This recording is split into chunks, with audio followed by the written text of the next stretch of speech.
I just have to say how blessed I am to actually be doing this here. It's been a long time, hasn't it, you guys?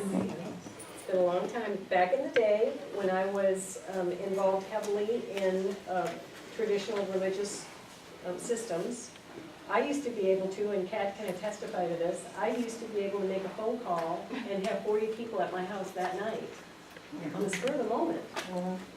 And that all went away when I began to shift, and through no fault of anybody else's but mine, but I began to shift and see things a lot differently. And so it's been since 1999 that I did any work within the structured church. It's been since 2008 that I've held a conference. So it's been a long time, and I really appreciate your support for being here. Especially my local peeps. Can you stand up, local peeps? Local friends? Yeah. Wow.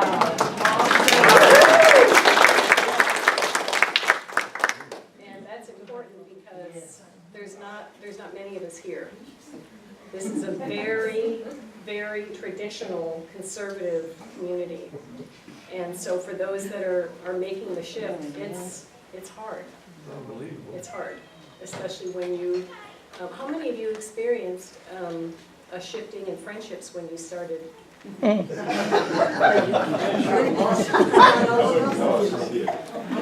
friendships? What about family members? Oh, Lord. I actually have family members that like me now.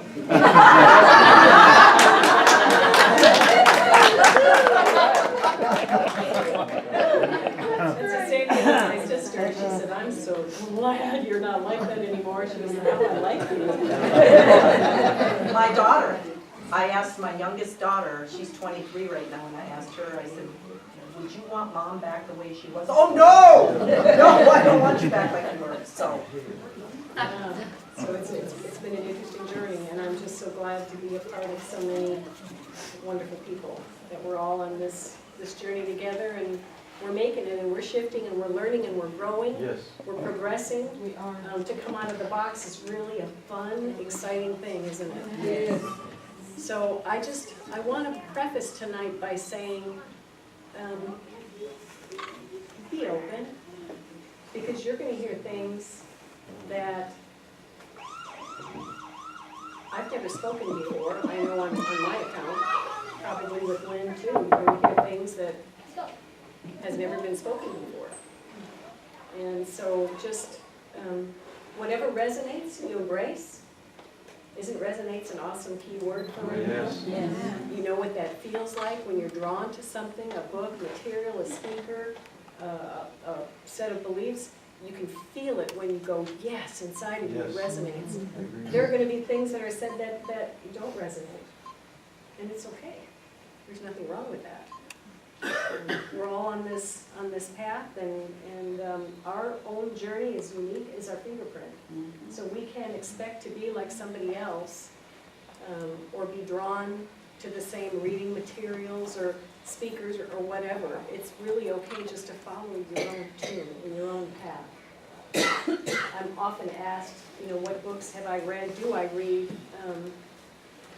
And I just say to them, a lot of times on this journey, I go to the bookstore and I just stand there and wait for something to catch my eye. And when it jumps off the shelf at me, I know that that's what I'm supposed to read. And a lot of times, I only read maybe 20 or 30 pages, but I get what I needed, and it sits on the shelf until I'm ready to pick it up again. So one of the earmarks of this passing age is we felt like we needed to evangelize everybody. I mean, that was part of our teaching, was it not? Absolutely. It was.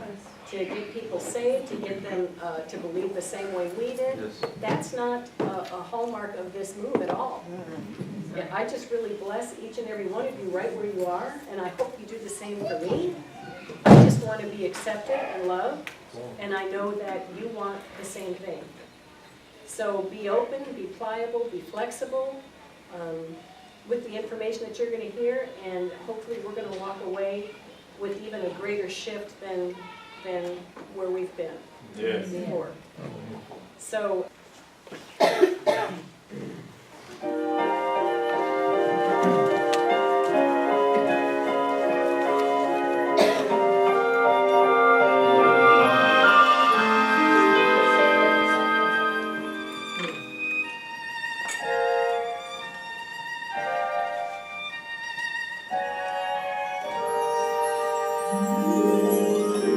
when all the world is a hopeless jumble and the raindrops tumble to the ground, heaven opens a magic land.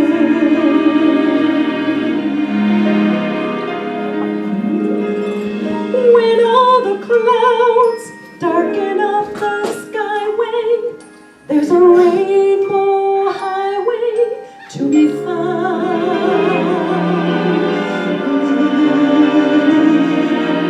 From your window pane to a place behind the sun, just a step beyond the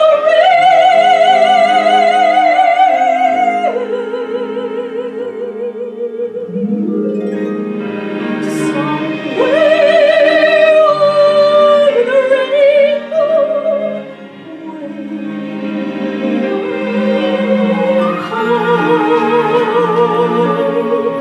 there's a land that I heard of once in a lullaby.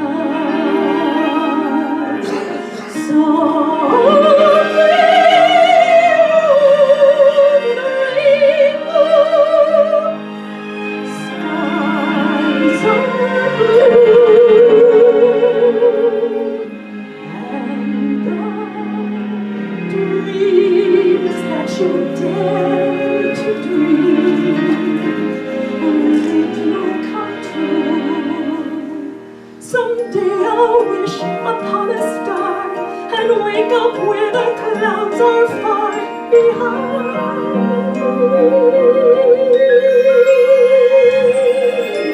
Where troubles melt like lemon drops away above the chimney tops, that's where you'll find me. Somewhere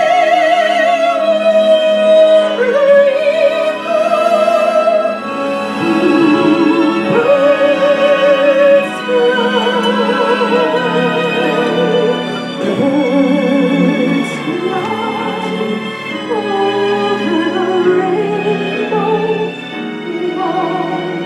bluebirds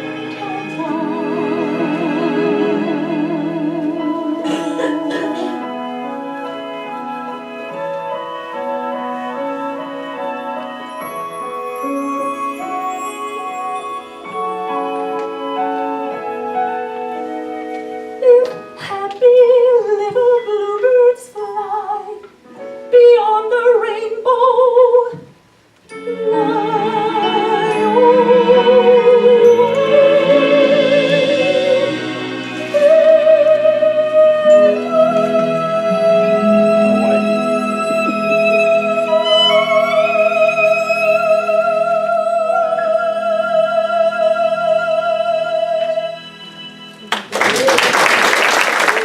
just to catch you all up a little bit, I just gave a little bit of a kind of admonition to whatever is good and pure and lovely and you resonate with, you hang on to, and whatever is not, you just shelve. Because it's there's going to be information that's coming forth that we've not heard before. And it's in preparation of this great shift that is really already upon us. Just new information that's coming and that's for us in this time. And I want to introduce my friend Lynn. Oh, yeah, Lynn. Open up the Bruno Mars. So I'm not going to ask who knows Lynn, who doesn't know Lynn? Who's never met Lynn before? I've never Y'all are in for a treat. I promise you. So, Liberty, brother. Okay. Can I move some things around? Is this okay? I'll need that. I do a lot of work on the board. Oh, wow, I exposed the crystal, so y'all are in trouble. Feel the energy of it. I use a board. I've been doing this for, let's say, I got started doing this about 40 years ago.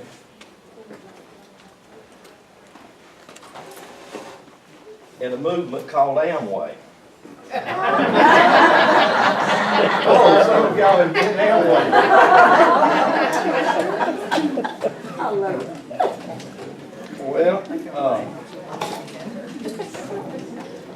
okay, there we go. It'll work like that. I believe it will. Yeah, I think a part of it, because of the shift and the vibration that comes with the shift, part of it fell off. Okay, I'm gonna need some of this. I'm just kind of get this set up. Wow, that disappeared. Okay, I'm not teasing. I did start doing this in Amway, and I'll give you just a real brief synopsis of my life, because you who don't know me. I got kicked out of high school because I had a lot of God in me, but it was energy that they didn't know how to handle. So they expelled me and asked me not to come back. And I said, that's a good idea. So I didn't come back. And so I went to work for a guy. I grew up on a farm, and I went to work for a guy who was like a father to me, or at least he took me under his wings and began to help me. And I was a mechanic, grew up on a farm. We worked on farm equipment, so that was just a natural thing for me. So auto repair was very natural, so I could do it. I didn't need people to show me or tell me or whatever. So this particular guy, he sent me to school, to a trade school, and so I took a short course in auto mechanics, which that was good. And I worked for this guy for 6 years. Went to work for him at 18, worked for him for 6 years, and become part owner in his business. Now, I was a hard worker because I grew up on the farm, so I had to work hard. My grandfather didn't believe in laziness, so you had to work. But during that period of time, on the side, I built choppers. Anybody know what a chopper is? It's a motorcycle with extended front end. So back in the mid-60s, I was building choppers in North Georgia when they were popular only probably in California. And so I was involved with a motorcycle gang, which we got involved in a lot of drugs and a lot of other things that we did. And about the age of 26, I was in really deep doo-doo. You understand what that means? So I speak North Georgia, perfect English, but it's almost the same as Texas, isn't it? There's not a lot of differences. So y'all should be able to handle him. I was up north for a while in Indiana, northern part of Indiana, and I had to have a translator to help me with words. You know, I would say little simple words like mash the gas, and they say, huh? You understand mash? Y'all do understand mash the gas, don't you? So, going back, 26, I was in a lot of trouble. Part owner in the business, and working hard. Married, had 2 children. Marriage was in trouble, and I thought I was going to go to prison.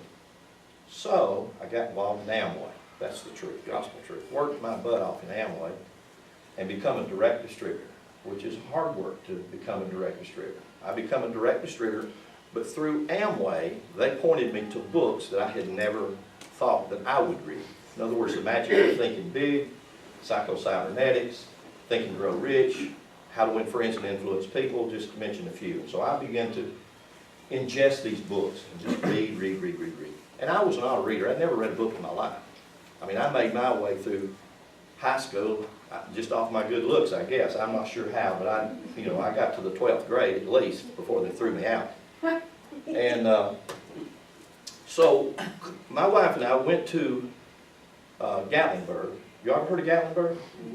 It's a quaint little place there in the mountains, just about an hour and a half drive from where we live there in North Georgia. And so we went up there twofold. It was an Amway meeting, and the guy who was conducting the Amway meeting was Jimmy Snow. Any of you ever heard of Jimmy Snow? Have you ever heard of Hank Snow? It's Hank Snow's son. And so Jimmy Snow Grand Old Gospel. He used to do Grand Old Gospel. Jimmy Snow did the Grand Ole Gospel after the Grand Ole Opera would close, and the people wouldn't know it because many of them were drunk. They didn't know that they transferred over. Well, I become very close to Jimmy Snow. And so at that meeting, I met Jimmy Snow, and I went back to my motel room, and I fell on my knees, and I said, God, I need help. I may have to go to prison. My marriage may be busting up, and I hate for somebody else to raise my children. So as a result of that, I come out of that with a very deep hunger to study the Bible, which I had not read before and hadn't studied it. So I knew about it. Everybody knows about the Bible. If you live in America, you're born knowing that the Bible is the Word of God. That was that paper ball. And so I come back from that mountain experience with that just such a hunger. And so I began to study the Bible, and I would spend 8 to 12 hours a day studying the Bible. So I stayed up a lot at night, studying and reading and studying and reading. Then finally I thought, well, maybe I'm supposed to be a preacher. So I went to my mom. I thought, that's the first person you got to tell besides your wife. You tell your mother. I went to my mother, and she said, oh, no, hell no, you go to jail. There are no preachers in our family. Never.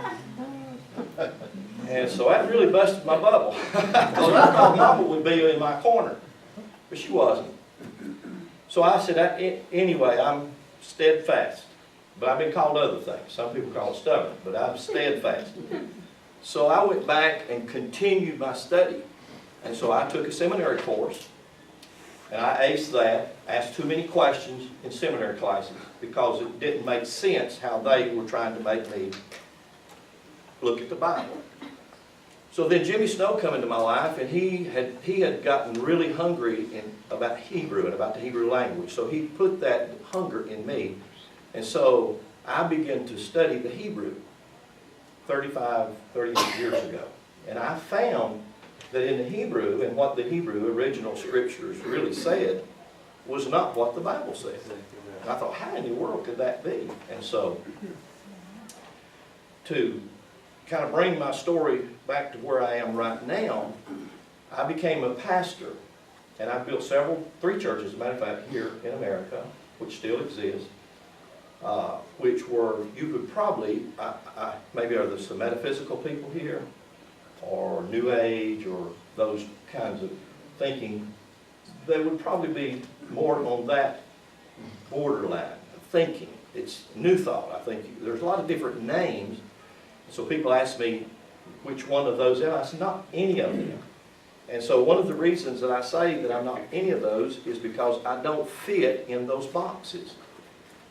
And so I began teaching from the Hebrew very differently. And I found out that when people begin to see what really the Scripture says, not what somebody said it said, or not what the preacher told you that it says, then you begin to fall in love with it. I mean, who could not? Because it's a book about the physical journey, which most of us are on. Some people are not. Most of us are on. And so I coined the phrase, I didn't coin this phrase was familiar years ago. And that's the phrase, think out of the box. And so Barbara said that. I said all of that because of what Barbara said about what I'm about to say. Think out of the box. And I call religion a box. That's my religion is a box, and then I go one step further and I said, if you have a strong belief system, that is your box. Because most of you change your belief system pretty regularly. maybe some of you don't change it as often as others, but when somebody shows you something a little bit higher or different than what you believe, then you believe their belief. And so you go from belief to belief to belief, which I call beliefs boxes. And boxes are what people put themselves in. And so I do things, this is a series called Think Out of the Box, which is a series that we may do a book on, about thinking different, opening your mind. I remember, how many of you have heard of Wayne Dyer? Many of you know he died, just hated to hear that.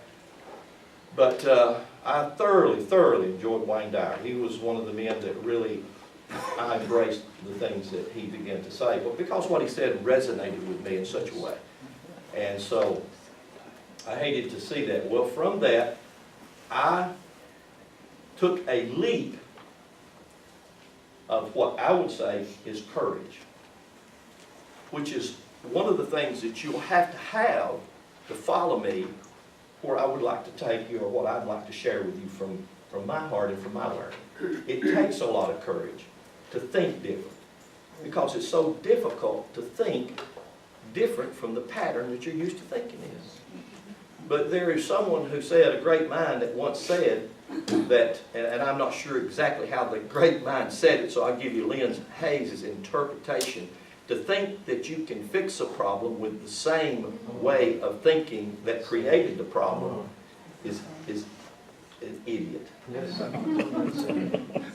So, I don't mean to be disrespectful.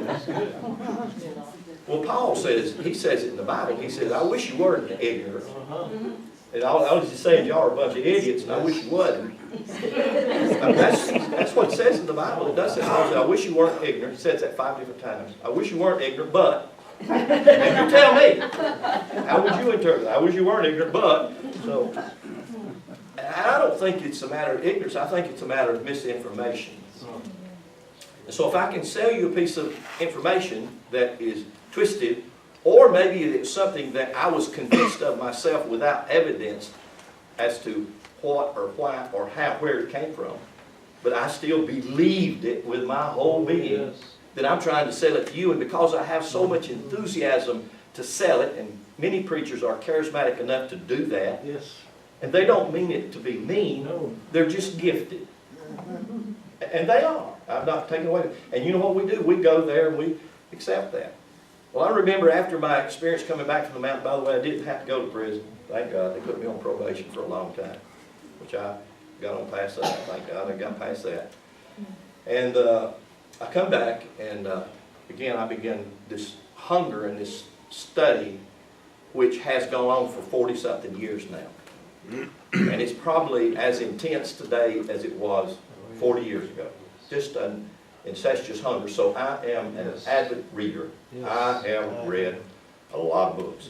I have got a very huge library of books that I've collected. Matter of fact, I have one book that's the annotated Wizard of Oz book that could be worth a lot of money. If you go online, you can find that the book, there is one book of the Wizard of Oz that's worth over $100,000. And you probably know that. And so what I wanted to do is I wanted to start out by talking about that song, Somewhere Over the Rainbow. The Wizard of Oz's movie come out in 1938, I believe it was, 38 or 39, I'm not totally sure. But it was fought, it was actually protested. Did y'all know that? It was protested that they wouldn't show that movie. How many of y'all have seen The Wizard of Oz? Of course you have. Watch it with your grandkids or your children, or you read the book. Everybody has read the book. But most people didn't know what it was or what it was about. Or they didn't know about the history of Frank Baum, who wrote the book. He wrote the book in the late 1800s and then finally found a publisher in 1900 to publish the book. And he published it within 2 years. It was a world national seller. So within 2 years, 1902, it began. It started out, I think they made 6,000 copies of the first copying, and then they come back and they made 10,000 copies. They come back and made another 10,000 copies. They come back and made another 30,000 copies, and then they come back and they made another 30,000, and then it just went worldwide. So it became an overnight success for Frank Baum. Frank Baum was born in the mid to late, well, somewhere around 1860s. 57 to 60, 65, somewhere in that period of time. He was born to a very wealthy oil family upstate New York. Somebody in here was from New York. And I don't remember the exact city there where he was born at. But he got involved in a movement that had been a part of a movement that had been going on for at least 500-600 years. Many of us are still a part of that in different ways and don't know that we are. It was the movement called the Renaissance. You've ever heard of the Renaissance? Yes. Everybody's heard of the Renaissance. You know, a lot of you don't realize that even the New Age, metaphysics, or many of those things comes out of the movement of the Renaissance. The reason most people don't know that is because they don't really know what the Renaissance was about. The Renaissance was about the protesting against what Catholicism had done to the world for almost 1,000 years and what they called 1,000 years of darkness. And they called it 1,000 years of darkness was because it was a dominant religion that went around the world literally killing people, burning women especially, or in many ways that they would disgrace or destroy or kill a woman who seemed to be spiritual or something like that. They went around the world doing that and antagonizing nations and peoples. Now, if you're Catholic, you have a Catholic background, I'm not coming against Catholicism or the Catholic Church. I'm only coming against many of the things they indoctrinate you with. And it's the indoctrinations that depress us and pull us down and hold us back and permit us from being and doing what actually God has called us to be and do. So when I use the term God, or I use the different terms, I will use biblical terms, and as I use those biblical terms, I will try to show things to you in the Bible that would be different than anything you've ever seen, and that's my phrase, think out of the box. Yes. So you can do that, and you follow me with that, I will show you some things. Coming back to The Wizard of Oz, I want to put some things on this board for you right here. I'm going to do it with this chalkboard. I haven't used a chalkboard in a long time.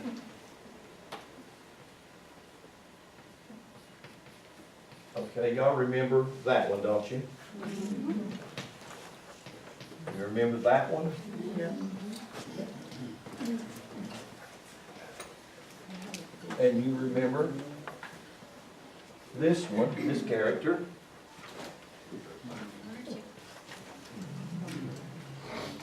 It's hard to write with this chalk. Okay. Y'all remember those? The whiteboard is in. I'm going to have to use this whiteboard in a minute. Is that better? Yes. Okay.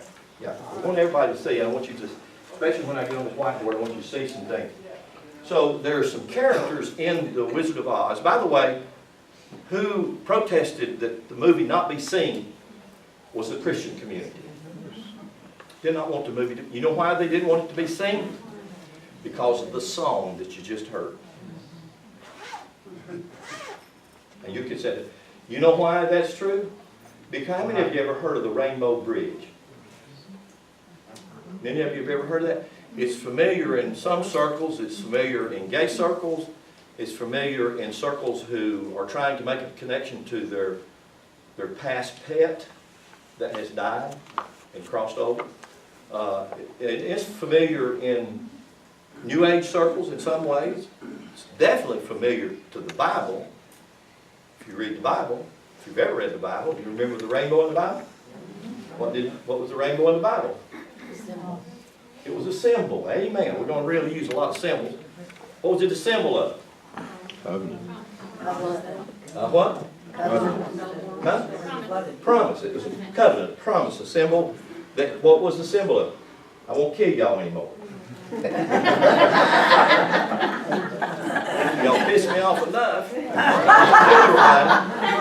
But this ain't. I'll start all over with this ain't. That's what y'all were told. That is not at all the story. But that's what you were told. And then come back to that. How many did he take on that boat? That big boat? Yes. 2 by 2. Right? No. Took them some 2 by 2, some 7 by 7. Yeah. Why, you know, there's a lot of things that are not brought out in the story, and one of the reasons they're not brought out in the story, because if you really go back and do the math, and you really begin to get deep enough into the story, you realize it's not possible to be a historical story. So if it's not a historical story, then what is it? It's a metaphysical story. So that if you understand if it's a metaphysical story, then what is it? Our problem is today we associate a metaphysical story with our common day thinking of what a myth is. See, if we understood what they understood 2,000 years ago, 3,000 years ago, 4,000 years ago, that a myth was a fabulous tale, that if I was a good myth teller, I could come in here and tell you a myth and you would have thought that you was watching the movie Thor. You would be so into it when I would make certain gestures or say certain things, you would jump or you would... Why? Because a good myth teller was able to communicate that story. You become one with that story, and the story was your story. We don't understand that about mythology today. We think mythology is bad. Mythology is not bad.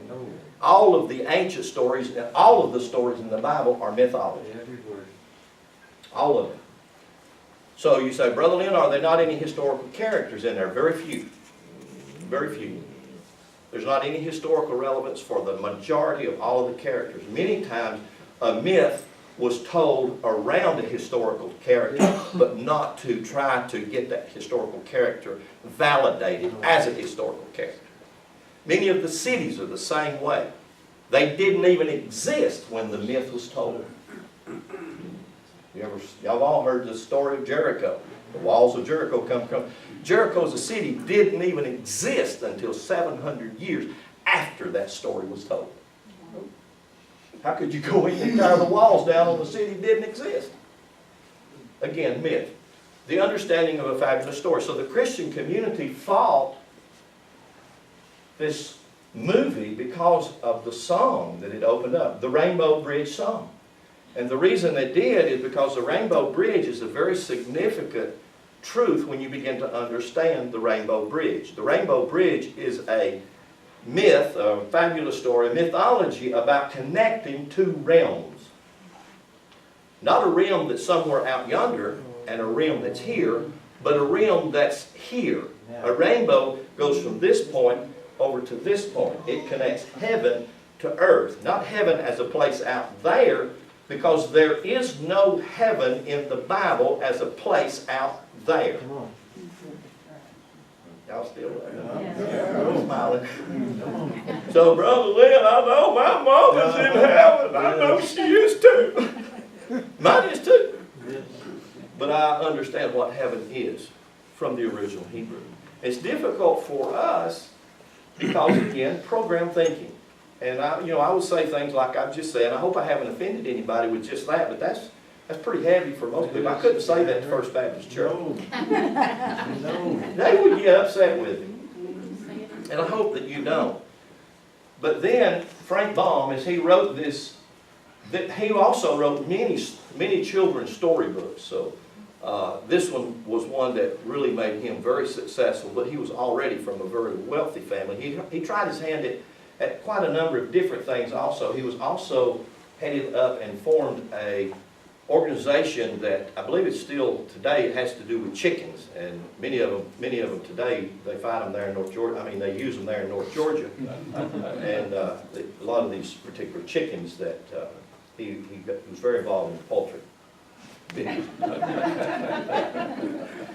But he got involved in a movement in the around 1878, 1880, 1882, he got involved in a movement that began to be a worldwide movement. We don't hear a lot about it today, or many people don't. I've studied a lot about it because many people that I research and read come from this particular era. But he got involved in a movement that was called a spiritual movement. So the Christian church turned it spiritualism. It's still moving today. It's still pretty strong. A New Age. Many times they say, oh, you're a New Age. Oh, you're in spiritualism or whatever. I said, well, you make a religion out of everything. People do. They make religions out of things and get kind of off the path of what something was intended to be. So he got involved in this movement. This movement was called Theosophy. Anybody ever heard of Theosophic? Yes. Theosophic, headed up by Madame Blavatsky. Yes. Madame Blavatsky was an intense writer. She was a world traveler. She traveled to all nations of the world, and what she began to write about, her first major book that she did, it's a major work. It's about 2-volume book that totals of about 1,800 pages. Each book's about 700 or 800 pages each. It's called Isis Unveiled. And it's a very, very deep, very profound book about the roots of Isis. Isis as one of the ancient gods, one of the ancient stories. And how many of you have ever heard the story of Lazarus? Yes. Been in church enough? What was Lazarus? What happened to him? He what? He what? Somebody said he died. He died. He dead. Cold dead. 4 days dead, wasn't he? Somebody said he's stinking. That's North Jordan. He's stinking. You remember that? Well, the name Lazarus actually is a mythological tale. It's a mythological story that the New Testament writers borrowed from the ancient Hebrew story of Osiris. Yes. So if you put a Hebrew Lamed, the Hebrew Lamed looks like, I got some markers here. They're down there where the chalk is. The Hebrew Lamed, this is a Lamed. This has a numerical value of 30. And so a Hebrew Lamed, it has our L sound. So that if you're saying something like, well, that won't work. That's okay. We'll work with it. We'll figure it out. It's okay. If you take, now I just want to share something because misinformation is one of our greatest enemies. So I'm just giving you some information. And if you don't like what I would say, then you can go to God or Google and find out. Because it's there. So if I'm telling you the story of Lazarus, the story of Lazarus is the same story of Osiris, but it's dressed in Hebrew script, and it has the Lamed to spell Osiris. It's the same story. It's the story of Osiris, who was called the dying and resurrecting God-man. Yes. All ancient stories, whether it's the story of Isis, it's the story of Osiris, or any of the other characters that you read in any of the mythological tales, all of those stories are about the same thing. They're about the dying and resurrecting God-man. Now here's probably the catch-22 to that story. The dying and resurrecting God-man is the story of this energy, essence, source, or term that you and me call God, which is not an old gray-headed man, but it's an energy or an essence that is everywhere and feels everything everywhere. And we use this one word, God. So the story about the dying and resurrecting God-man is the story about this energy, R-I-E, God, coming in physical form, and in the physical form making a shift to awaken. All the stories are about the same thing. So if I want to tell you the Jesus story, it's the same story. Someone has to die, but he also is resurrected. It's your story. Because somewhere in your journey, you will come to a place where you will say, this don't work no more. And when you get to that place, you can make a choice. The thing about it is, it doesn't have to be a religious choice that has all of the religious facades and attachments. It can be a conscious, logical, reasonable choice that you can make that will cause your life to be blessed, especially if you get the good information that you need. And here's the thing about it. You can get it all out of this book that we call the Bible. But you have to go through some things, research or study, or learn a few things like what I just told you that are not complicated, but they're rather simple. The story of somewhere over the rainbow, or the Wizard of Oz, the wizard in the story is actually your carnal mind, which is a liar. So if you watch the movie, you'll come to the point to where when the wizard tells them that he's going to give them something, he's not really going to give them something they hadn't got. Come on. That's the same thing religion does too. It tries to sell you on something that you ain't got and then try to get you to come down to an altar to get it when you got it, when you went down there. Right. Yes. So I realize this information should not be new, but it is. You know why it shouldn't be new? It shouldn't be suppressed, but it is. Why? Because the only difference in religion and politics is the color of the suit. There's no difference. So it doesn't matter if you're on the right side of the aisle or the left side of the aisle, and I know that's touchy, so I won't get there too much. I'll get you upset another way. I'll upset you in other way. There ain't no difference in the aisle. The only difference in religion and politics is truly the suits. I'm sad that we don't know that. You see, the Catholic Church duped us and deceived us and is behind all political manipulation. You know, I find it very interesting that most people does not even know that the Catholic Church funded World War II. And the way they funded it was they gave America money to fight Germans, and they gave German the money to fight America. Yes, sir. How stupid can we be? Come on. But we are ignorant. And ignorant just simply means I just ignore the information. My dad used to tell me that. He said, "You the hard-headed boy." And I guess I was. I just was ignoring the information that was there. And I wouldn't pay enough attention to it. So in the movie The Wizard of Oz was out of the writing of Frank Baum, who had become a theosophist. Yes. And was very intense in that movement. And the reason he was intense in that movement, it was called spiritualism, is he began to see that that movement was based off the old ancient Hermetic philosophy in which all wisdom material is based off the ancient Hermetic philosophy. How many of you seen the movie Thor? Amen. I'm a movie buff. Well, Thor is Hermes. Hermes Trismegistus, or Trismegistus. Well, there's mine. I wonder where mine's been. Yeah. Perfect. I really appreciate that. Try not to let me keep that one. It'd be an accident. So Thor, or Thoth, Hermes Trismegistus, is Thoth. And his name, Thoth, or Thor, you can take the sound away and call it Thor, T-H-O-R, or Hermes Trismegistus. The reason it is that is because it's about, that's what it's all about. It's about thought. As you think, what you think, what's going on inside your mind. If you want to go out and protest the Wizard of Oz because of somewhere over the rainbow, and you're going to get on the rainbow bridge and you're going to connect heaven and earth, you're going to have an awakening and a shift in your heart, then we don't want you to do that if we're trying to suppress you and keep you and hold you back. Don't expose you to the truth or to the material. This is what all the ancient material was about, learning to think for yourself. Yes, sir. So what I would share with you, I hope would be thought-provoking, but more than that, what I would like to do is show you what thoughts have gone on in my mind, and so I'm just going to kind of be a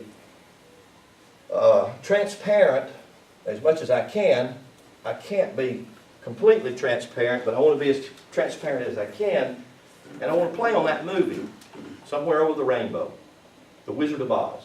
And I want to play on these characters because these are important characters in that movie, right? Yes. Aren't they?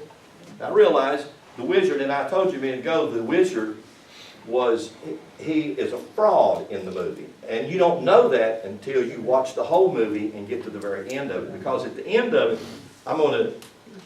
I'll do some things with the scripture in a minute that will blow you away, I'm sure. Because if you don't get to the end of the movie, you won't really catch what the wizard said.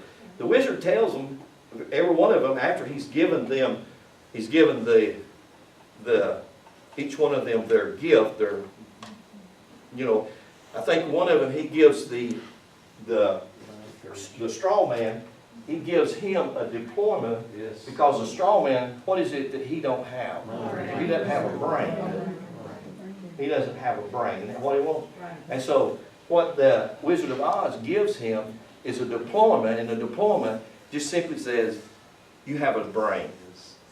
Well, I speak in a lot of different places, and many times I have people with doctor's degree in different things, whether it's in the medical field or psychological field, or whether it's in the theological field. It doesn't matter to me. I said, well, I have many of those honorary documents on my wall. They're not any good. If you don't, I was at a neurologist's office just 3 weeks ago, and we were sitting there talking. Actually, I have it out in the car. I'll bring it tomorrow, I'll show it to you. I'll use it a little bit. And we were sitting there talking, and my wife has Alzheimer's, and she's moving rapidly in that particular disease, so we go to a neurologist. And so I was there with a neurologist and my wife and my oldest daughter, who is a nurse, and we've been going there for about 4 years to see him. And he has a little rubber brain, and he takes the brain apart, and he begins to talk about certain things in the brain. And so we were there 4 weeks ago, and he began to talk about it, and I said, yeah, that's the cerebrum. And he said, yeah. I said, you have the pineal gland there. I said, no, but the pineal gland and the brain stem. And then I said, yeah, the cerebellum. He said, you know more about this brain than I do. And I said, no, not really. And so we took it apart, and we talked about it some more, and I began to tell him. I said, he said, how did you learn so much about the brain? I said, studying the Bible. He said, how did you do that? I said, well, the Bible really is a spiritual medical book about the physical anatomy. He said, huh? That's what everybody said. I told a physical doctor that 6 months ago, and it blew him away, and I began to explain to him some things. And so the neurologist asked me some questions, and I said, well, take for instance your cerebrum. Cere comes from the ancient Hebrew Sarai. And Brum comes from the ancient Hebrew Abram. So the story of Abram Sarai is the story about your upper brain, which is the throne room of God, which is where God sits to think. So if you go in the book of Revelations, and you have 24 elders around the throne, I said you have 24 cranial nerves. You have what's called a 12-paired cranial nerve. You have 12 nerves on this side of your right hemisphere called Esh. You have 12 nerves on this side of your brain called Eshah. Now, I said, if you go in the Bible and you study Esh and Eshah, that's Adam and Eve in the garden. So I said, the story of Adam and Eve in the garden is a story about how your cerebrum works. And then the story of Abram and Sarah is a story about how it functions and lives out in physical life. Well, I never heard that. And I said, go in the story over there. And I said, do you remember when Jacob wrestled with God? Yes. Y'all remember that story? Yeah, hallelujah. Some of y'all been to Baptist church. You remember they wrestled with God? Yeah, I remember that story. Yeah. I said, do you remember what happened? And God changed his name? Yeah. I said, what did he change his name to? Changed his name to Israel. I said, so then Israel's not a nation in the Bible. Israel is a man. He said, huh? I said, yeah. I said, what does the story say? It says that Jacob wrestled with God, and God changed his name and says, your name will no more be called Jacob, but Israel. And then Israel goes and has what? 12 sons. Right. Y'all do that. That's right. That's exactly how the story goes. But there where the wrestling took place, it says that he wrestled with God until the break of dawn. That's how it says it in the King James. Now, I use the King James, bless God. That's the original. No, all the other translations too. I use the King James. Now, Mark, he probably used the New American Standard. He's a Greek. But that's good. I said, so then the place, so you remember the wrestling, you remember the name of that place where he wrestled? No, I don't. I said, it was called pineal. I said, do you know why it's called pineal? It's referring to your pineal gland, which is actually your third eye, which is called the eye of God. Yes. And I said, so where did this transformation happen where his name was changed? It was where he right here in the middle of his brain that he began to get the thoughts going, because the pineal gland has two stems that come from it. And the way we get this in our people don't know that, but the R in the English language actually is a reference to the pineal gland, which looks just exactly like this. And the reason they make an R is because it has a forward leg, just simply to say, if you live by the pineal gland, then you move forward. Oh, good. Which is the eye of God. That's what the R in English represents. But still, the pineal gland, I mean, you know, I could just go on and on and on with all this stuff in the Bible. So he said, here. He handed me his rubber brain. Here, you can have it. I have it in the car. I'm going to bring it tomorrow and take it apart. And I will show you Bible characters that are your brain, that refer to your brain. I'll show you that when Jesus sat in the great white throne, you all heard such a crock. Come on. That he sat up here in the center at the pineal gland, which is the eye of God. It's how God sees things. If you and I learn, Jesus said in Matthew 6, if your eye be single, your whole body is filled with light. Why? Because God is light. But what do? We see from this dual perspective. You look this way from the left side. No, it's this way. No, it's this way. I saw it now. What happened? Your perspective is twisted. And religion knows that, knows how to really play on your perspective. So, coming back to the Wizard of Oz, the characters in the Wizard of Oz, and how these characters work out with biblical characters, I'll show you here in just a minute. I wanted you to pay attention. The reason I said, again, I'm coming back to the wizard, that I said that he was a fraud, he actually tells them that at the end of the movie. He tells them that he was actually in a carnival act. And he actually tells them that in the carnival act, he was a wizard, a sorcerer, one who manipulated truth. You see, if you understand the root word magic, it don't mean to pull a rabbit out of a hat. Actually, the root word magic in its ancient etymology simply meant God work. Wow. Because that's what God does. God does magic. Real magic. Not the kind of magic. We get all kind. I got in the charismania days. Y'all ever was a charismatic? Charismaniac? I was in the charismaniac day. That's where you manipulate people to give you money. Is that right, Lyle? That's what that's all about. They manipulate people to give them money. And they're good at it. I'm not discrediting that. They're really, really good at it. They get on TV. I haven't watched a Christian TV program in probably right at 20 years. Just had no use for it. I can't, I don't have the stomach for it. What I'd like to do is get on there and do a lot of exposing, just showing people things. And then you think for yourself. You just think for yourself.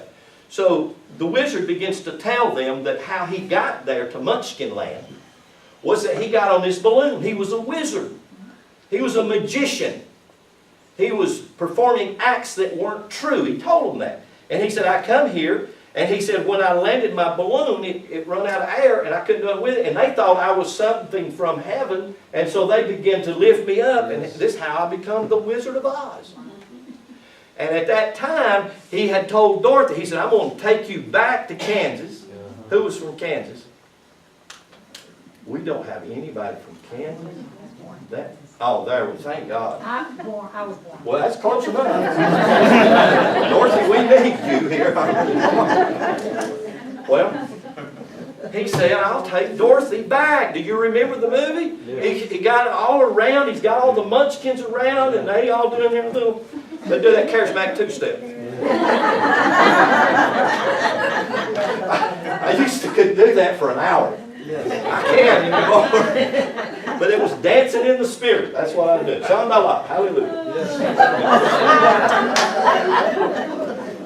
So he got he's got the characters around, and he tells Dorothy, he says, Dorothy, now watch this, and I'm going to show you an important character that's in the movie. Very important character in the movie.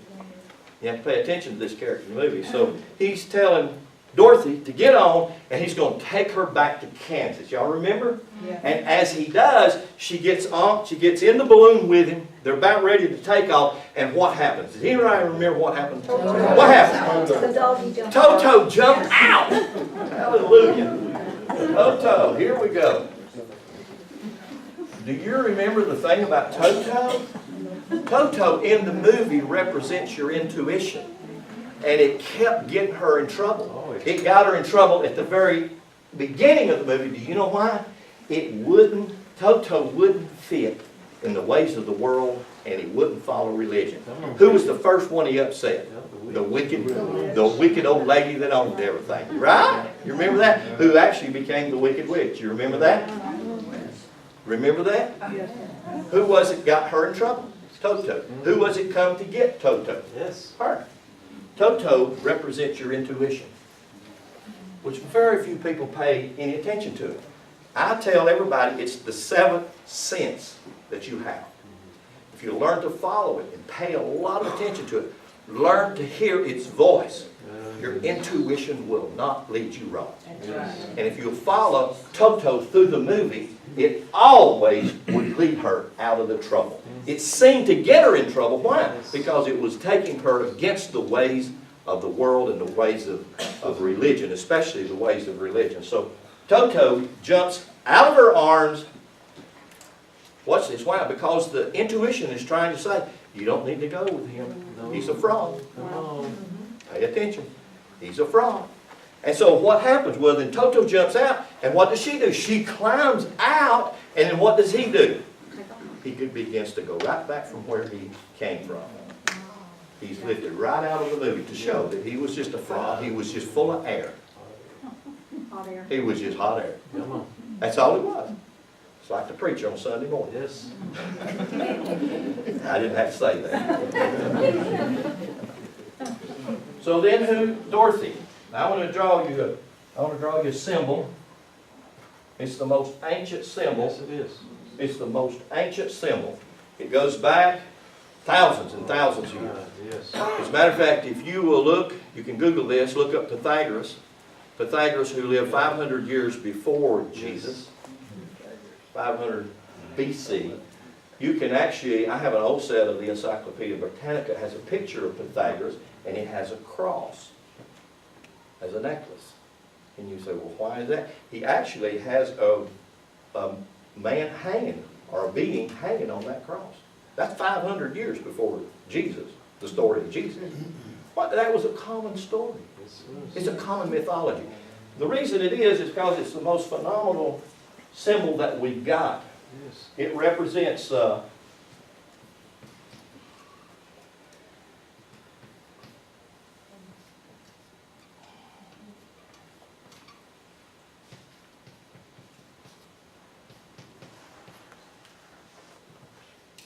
Yes. yeah, it represents that which is above that's connected to the horizon. It's nothing else. Or in other words, it shows how the rainbow connects heaven and earth. So it's a symbol. It's an ancient symbol. It's called the cardinal cross. So everybody's familiar with it, right? And it has how many signs? Well, exactly.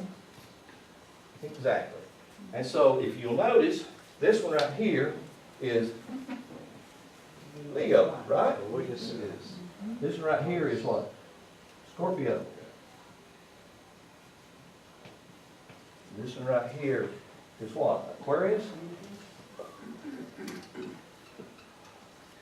And this one right here is Taurus. Right? Now I want to show you something about these signs. In mythology, the sign of Taurus is the sign of the bull. Yes, sir. It's the place where in the Bible, if you look in the Bible, God told Israel, He said, you're stiff-necked. Have you ever heard that term? So He said, you're stiff-necked and bull-headed. So,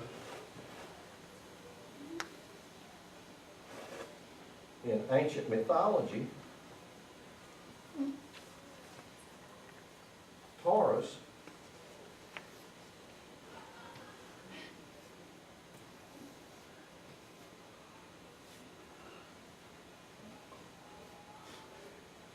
Taurus represents your cerebellum.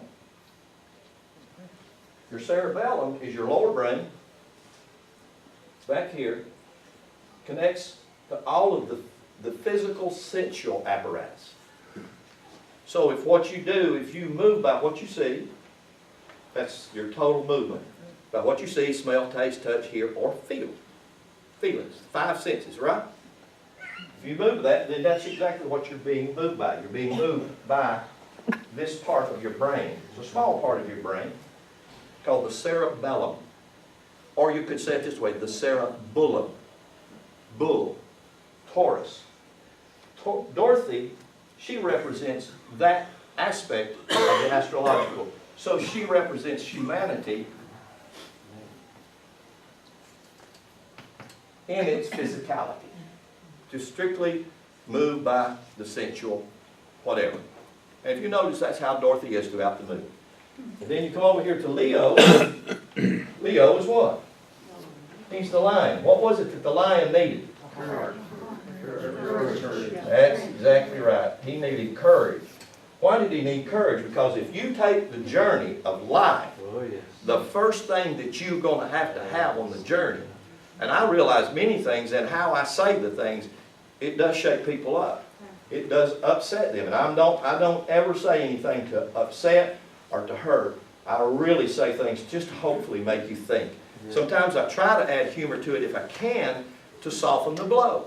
Because they said if you'll smile when you say it, they won't get mad at you. I'm sure that's true. I try to smile or tell a joke, they still get mad at me.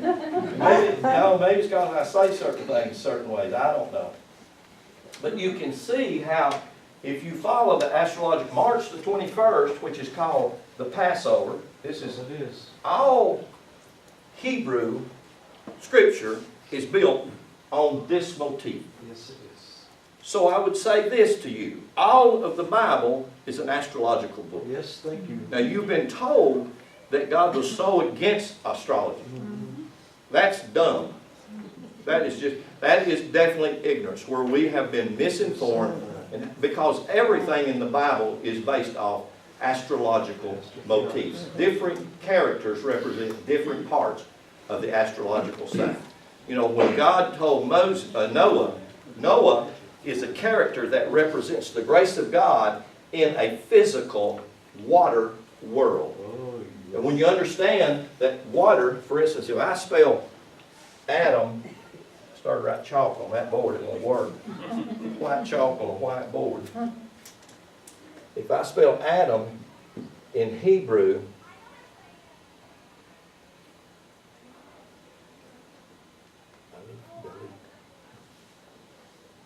and you spell it backwards. If I spell Adam in Hebrew, I spell it Alif Dalit Mem. This Mem in Hebrew is actually the number 40. Have you ever heard the number 40 used in the Bible? Over and over. 40, 400, constantly used, constantly used. You know why? Because that number represents material or matter. And it's used under different people's names. Mary, Martha, Mariner, Marine. The story of Jonah. It's a water story. It wasn't no man that fell in the fish's mouth and he got tired of him rolling around his belly, so they cough him up. You never did believe that story. They tried to get you to believe it, and you said, there ain't no way that can happen. You know what? You wouldn't follow your intuition. They taught you to believe something. Amen. They taught you to believe something. And you know how you believe it? You believe it right here with your cerebellum, your lower brain. It's not up here in your cerebrum. It's not in this part of your brain. This is the upper part of your brain, which I'll spend a lot more time here in your cerebrum tomorrow with some different biblical characters or whatever. But if you follow the characters around, Leo represents the what? You come around with the character. You have Gemini. What is Gemini? Gemini's the twins. Yeah. The twins, they look just alike. Don't they? You ever notice if you put your right hand to a mirror, the mirror doesn't reflect your right hand, it reflects your left hand. Just look at it. You see, that's exactly what your body is. Your body right down the middle, you can see this on a 9-month pregnant woman. You can see this line right up through here. It exists. It's in every one of you. You know why? Because you're two parts. You're male and female. You just don't know it. The Bible tells you that. The Bible uses characters to tell you that. It uses different characters to show you that you're a male and a female. Adam and Eve. So if I'm talking about Adam, 2 ways to spell it. We'll work with it a little different tomorrow. Actually, I'm talking about man that's a water creature. 80% of your body, sometimes they say 90%, just depends on which doctor you go to, is what? Water. Fluid-based. That's exactly why, right now, if you pay attention, the moon is waxing. Do you know what that means? Energy is rising. In about 8 or 10 days, you go down to the local hospital, I will promise you that the maternity ward will be full. My oldest daughter, Rochelle, was going into midwifery. She had 5 children. She gave birth to 5 children. My oldest granddaughter is 27. And her oldest, Rochelle, my oldest, her oldest daughter is 27. She has 5, and her youngest daughter is 19. She's in college. She has 5. So she had them from 19 to 27. So I have 10 grandkids. So Rachel, which is Rochelle's oldest, she's in her first year of college. Rochelle was going into midwifery because she was, well, she produced a lot of babies, but it was just she gave natural birth to all of them. And I watched, when Connie and I, my wife and I, were having babies, they wouldn't let me in there to watch them have babies because the medical field had gotten so far away from the nature of things, and had deceived you and me on the medical. This is where politics and medicine merge and marry themselves together. Gotten so far away from the truth of things, they wouldn't let us in. They wouldn't let me and my wife go in. But I think I watched all 10 of my grandbabies coming into the world. That's a phenomenal thing. You know, if you've never seen that, you should go watch it. That is truly a miracle.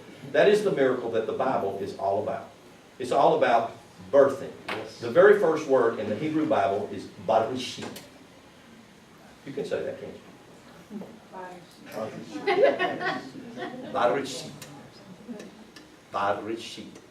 You say, the very first letter is the bet, the bahit, the bet. E-T-H. Bet. The first word in the Hebrew Bible, barishit, does not mean in the beginning. It means at birthing. Now, why didn't they start it out that way? Well, let me tell you this. In this incarnation, when your mother pressed you out of the Garden of Eden into this cruel world,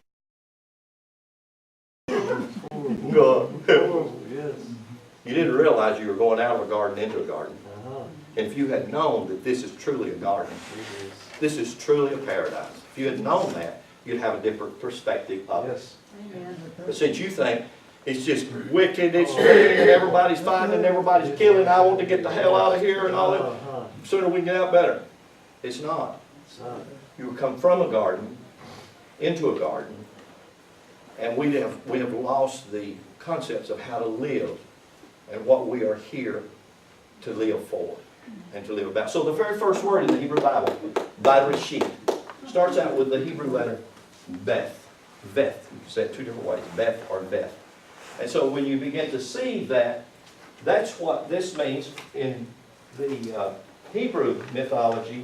This day right here is called Passover. You follow me? Now I'm really throwing a lot of things out because I wanted to use the characters in The Wizard of Oz to show you how the Bible is about that story. And when Frank Baum wrote that book, that was his intention behind that book. The book is a book about the ancient motifs and how that in all religions around the world that they all pretty much said the same thing. And the very same thing that they all said was, it was a story about God dying. That is not true really. It is true only in a story form. God didn't die. God died to itself to come into the physical body, to allow the physical body to be God. Oh, yes. And it is. Yes, yes. And we just don't know it. But how we are to learn to know that is resurrection. No. Another word for resurrection is transformation. Another word for transformation is finding the path of the rainbow bridge. That bridge that connects me to heaven. And that bridge is your physical body, and many of us don't know it. So these characters, as they begin to move out throughout this whole story, are about the physical body as the signs in the heaven begin to tell the earth to produce this energy that brings a physical person, a God-man made flesh, in the earth. So when you come to Leo, Gemini, you have a twin, right?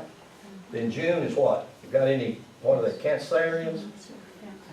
Huh? Is that right? Y'all have to be afraid. I know y'all read. What's the one in the horoscope? Y'all do read that, don't you? Not talking to me now? You mad at me? Have you ever, any of you charismaniacs, have you ever heard, bless God, we're going to put Satan Oh, under the foot? Yeah. Crushing you. I heard that one. Who said that? Oh, going to crush you. If you look at an astrological chart, you can find this in a farmer's almanac. What I'm going to put on the boards in the farmer's office, but you can find the Bible.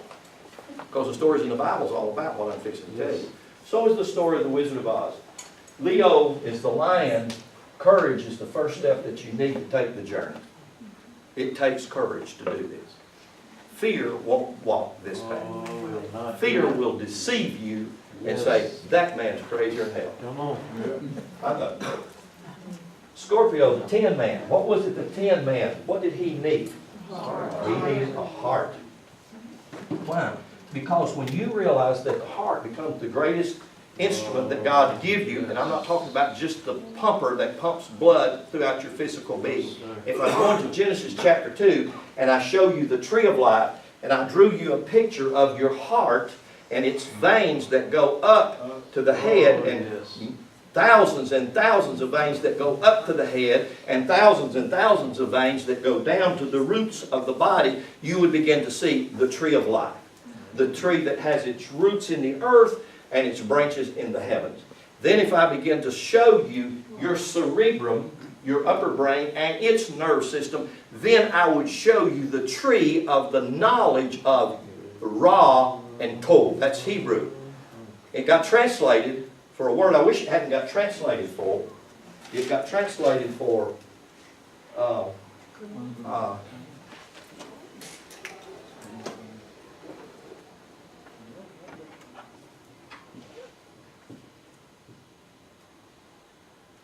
it got translated for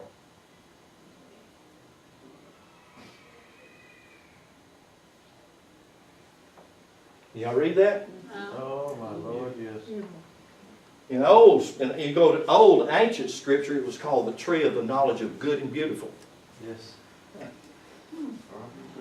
Reverse it when you get there. Yes. The tree, in Hebrew, it's the tree of the Ra and Tov. It's the Hebrew Ra. R-A.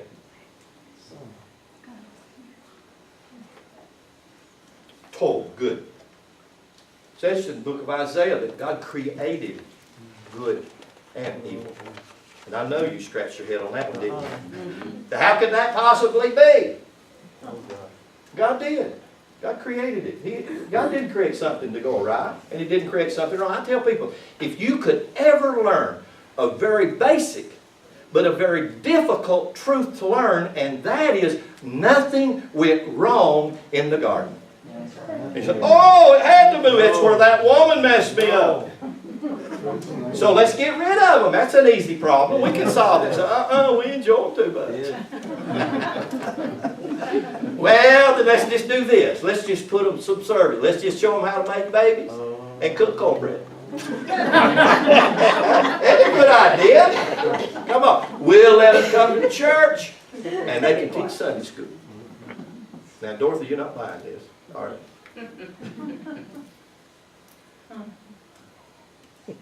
Huh?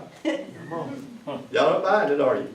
I do. Oh, we got one here. Hallelujah. Got me an amen coin, brother. You come right down here.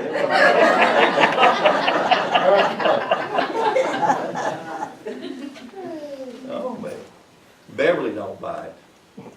I'll have to ask my You don't wife. buy it. Herbie don't buy it. Nobody buys it. Do you know what you do? You go there, you sit there, and you accept it. And you don't dare challenge it. Because you know what they do? They teach you to believe. And the more they teach you to believe, the bigger the box you put yourself in. And it's not a box God built, it's a box you built and submitted yourself to. Brother, Barely don't. our intuition has been obviously fighting us. I looked up, I turned my phone on, I'm sorry, and I looked up the word toto. It's Latin, it means in all, so intuition is in us all. It is. And one more thing about the Tin Man under the sign of Scorpio. You know the story, Orion and Scorpio fighting.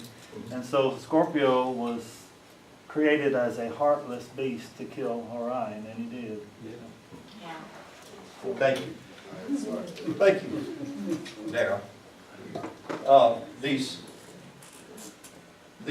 characters in the story, and if you follow the characters in the story, you can follow the characters in the story as they get halfway through the story.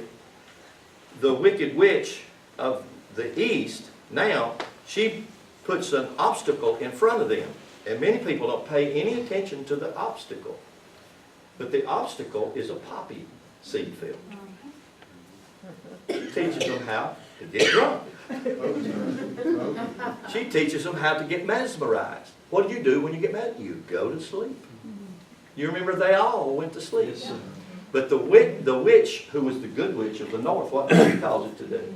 Snow. She caused it to snow. She caused the water. You can look in the book of Isaiah, and Isaiah talks about the water of snow being the washing of the water of the word to sweep the house. And they use snow to wake them up, to get them right back on the journey. So in the journey, you have to have courage. You have to get your heart, and you got to realize, and again, I'll use this character. I use this character. I'm not the originator of this character. In other words, I don't have a trademark on it as yet, but I have used it, and it's called my Fabulous Stickman. Most people know me. I'll be wearing my Stickman shirt tomorrow. Most people know me as the Stickman because I have used this character.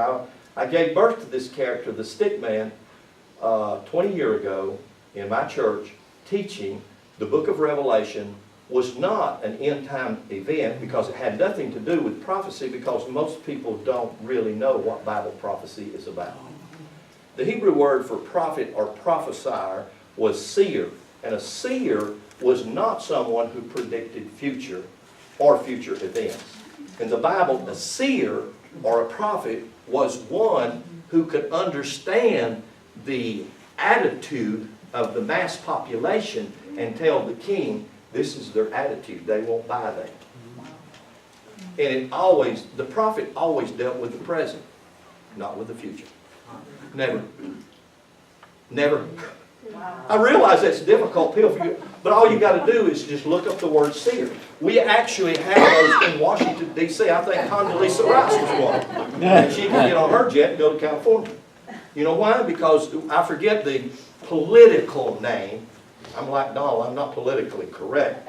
And I understand he gets in trouble with a lot of the things that he says, but nevertheless, the Stickman, I will use the Stickman a lot because this is the Stickman right here. This is him as he's in the womb of the mother, but I will bring him out and stand him erect and upright. So then you come around, and each one of these signs that I'm using for the characters in the story, I come around to Aquarius, the straw man, and you remember, what did the straw man need? He needed a brain. We needed a brain. Hey, straw man. We need a brain. We all need a brain. We need to think.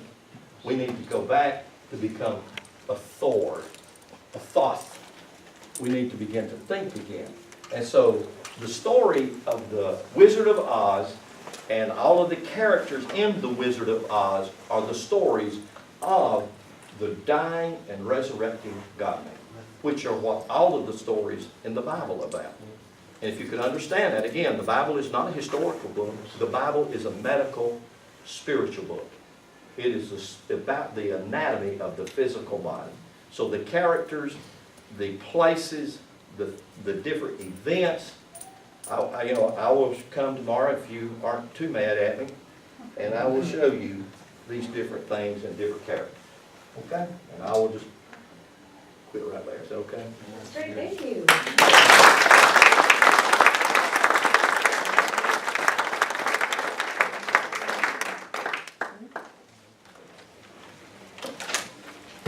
How about a 10-minute break? Yes. All right. I'm just standing there and I'm doing one of these, they kind of walk around. No, wait a minute, I got a story to tell real quick before he does his spiel. Now, back in the day, those that know, I was a deliverance minister, which means an exorcist. I handled those types of situations, and I'm at a conference in Conroe.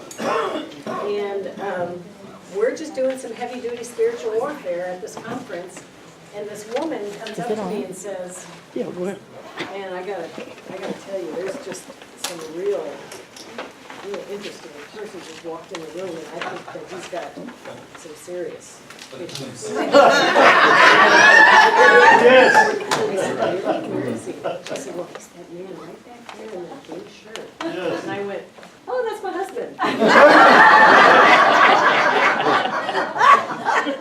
The lady started to cry. Yes. Oh, I'm so sorry. I said, no, he does have issues.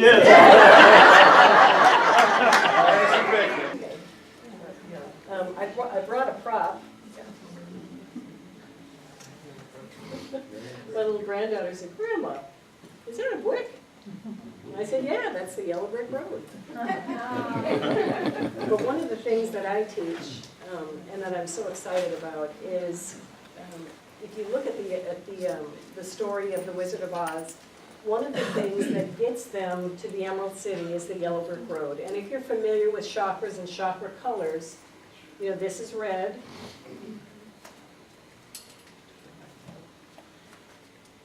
Then orange, then yellow brick road, and it leads you to the green, which is the Emerald City. And that's how you get home.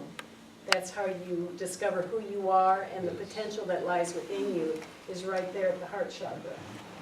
So I'm just so thrilled that Lynn has been able to come and give some information on this important cultural movie that we have had, you know, sitting in our home libraries, or how many of you just were raised on watching it on Thanksgiving or Christmas every year? And remember, it was in black and white to begin with, and then color. So it's so interesting to have some light shed on such a valuable cultural jewel that we have in our midst. So anyway, this is one of my props. You want the brick? I'll tell you a story. My grandson was fishing with my husband.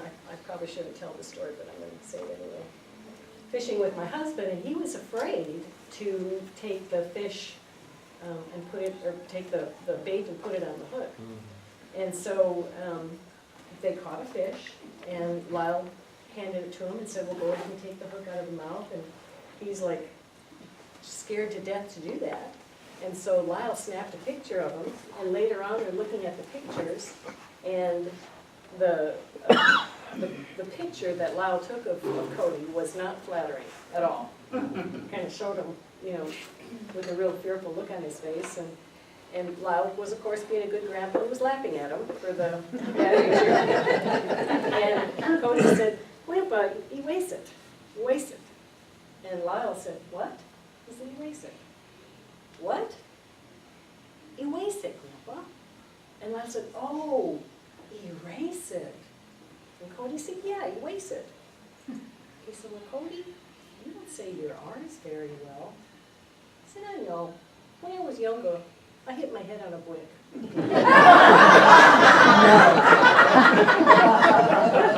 told his mother that, and she said, oh, great. I wonder how many people he's told that to.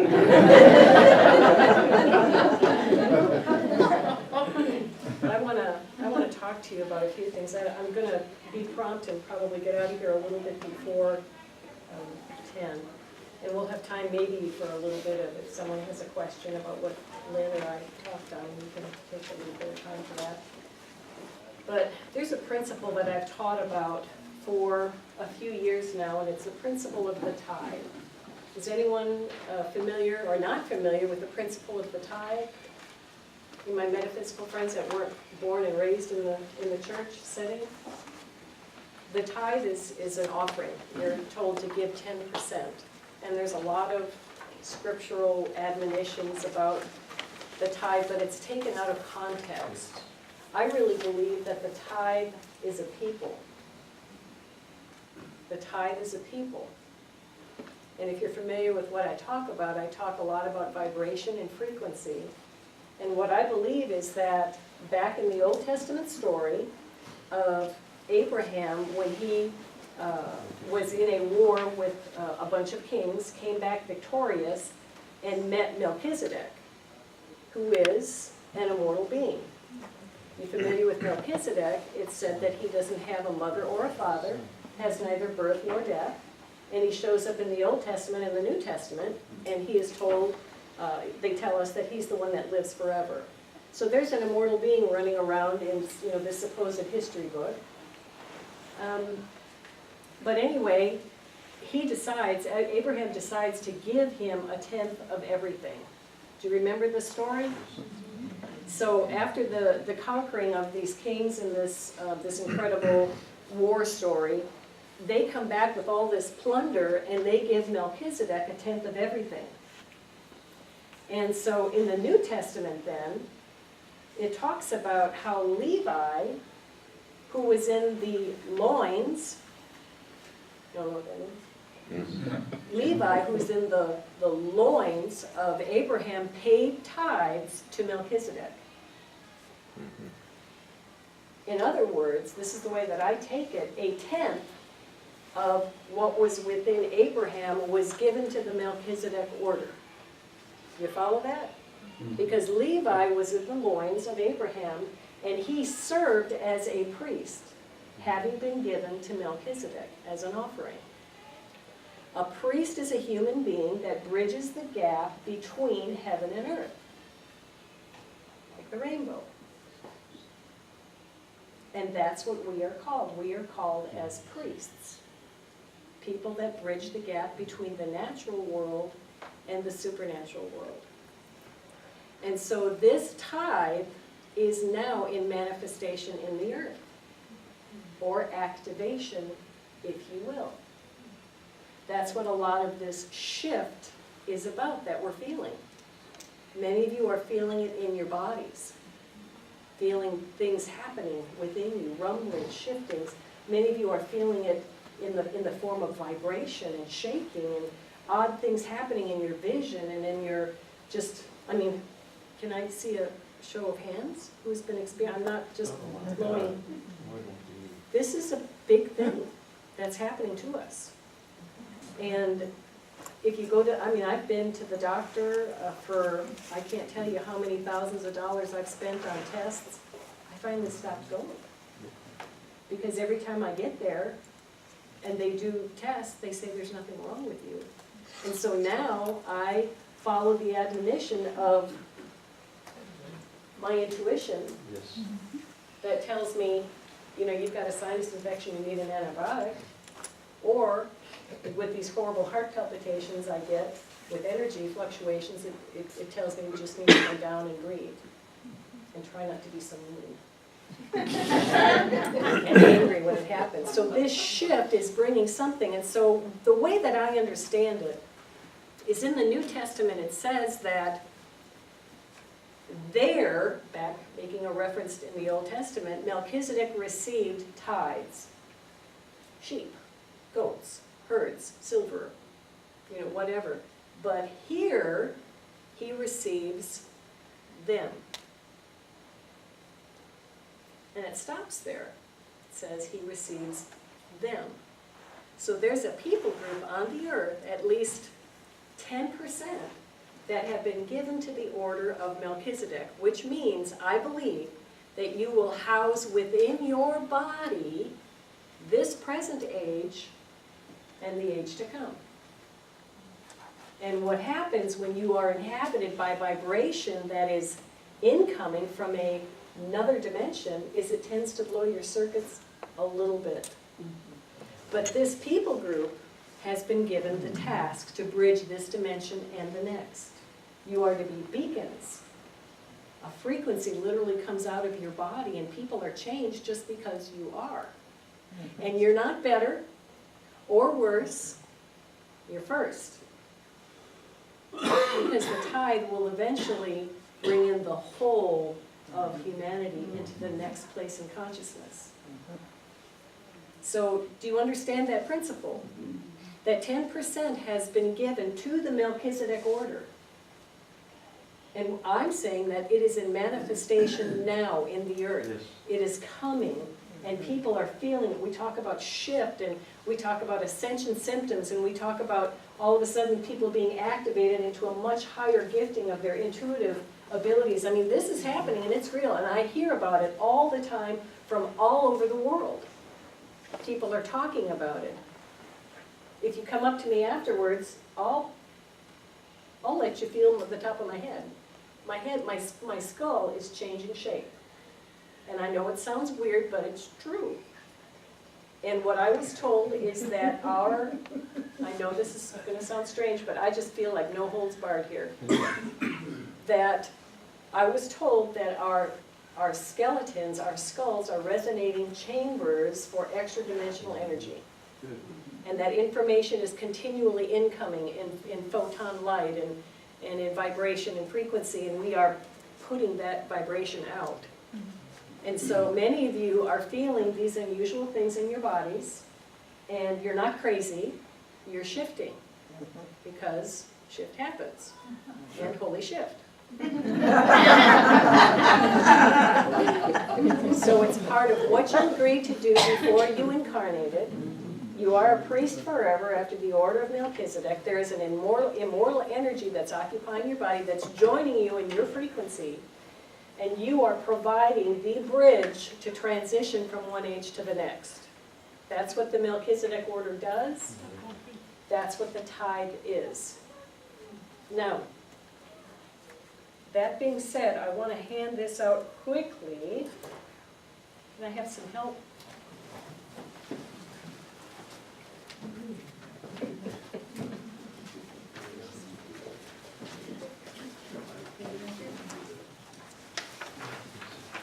There's a whole bunch more here too. You're on the back row.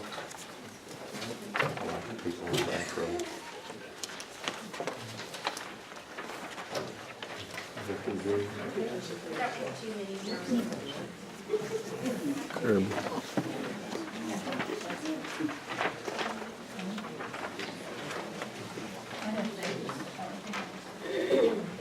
We've got more here. Do we need more? Who needs one?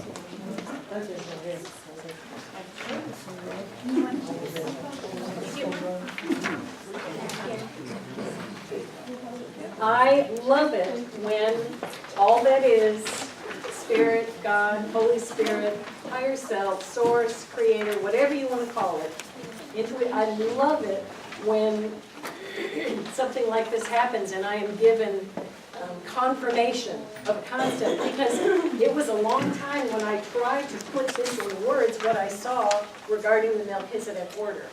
I just didn't have the words for it. So I've got a dear friend, Jean, you have to stand up. Thank you, Jean. She's the one that was responsible for sending me this article. And just let's read. I'm just going to read some highlighted places. It says, forgive my pronunciation, scientists at Rensselaer Polytechnic Institute have found When just 10% of the population holds an unshakable belief, their belief will always be adopted by the majority of the society. The scientists who are members of the Social Cognitive Networks Academic Research Center at Rensselaer used computational and analytical methods to discover the tipping point where a minority belief becomes a majority opinion. The finding has implications for the study and influence of societal interactions ranging from the spread of innovations to the movement of political ideals. When the number of committed opinion holders is below 10%, there is no visible progress in the spread of ideas.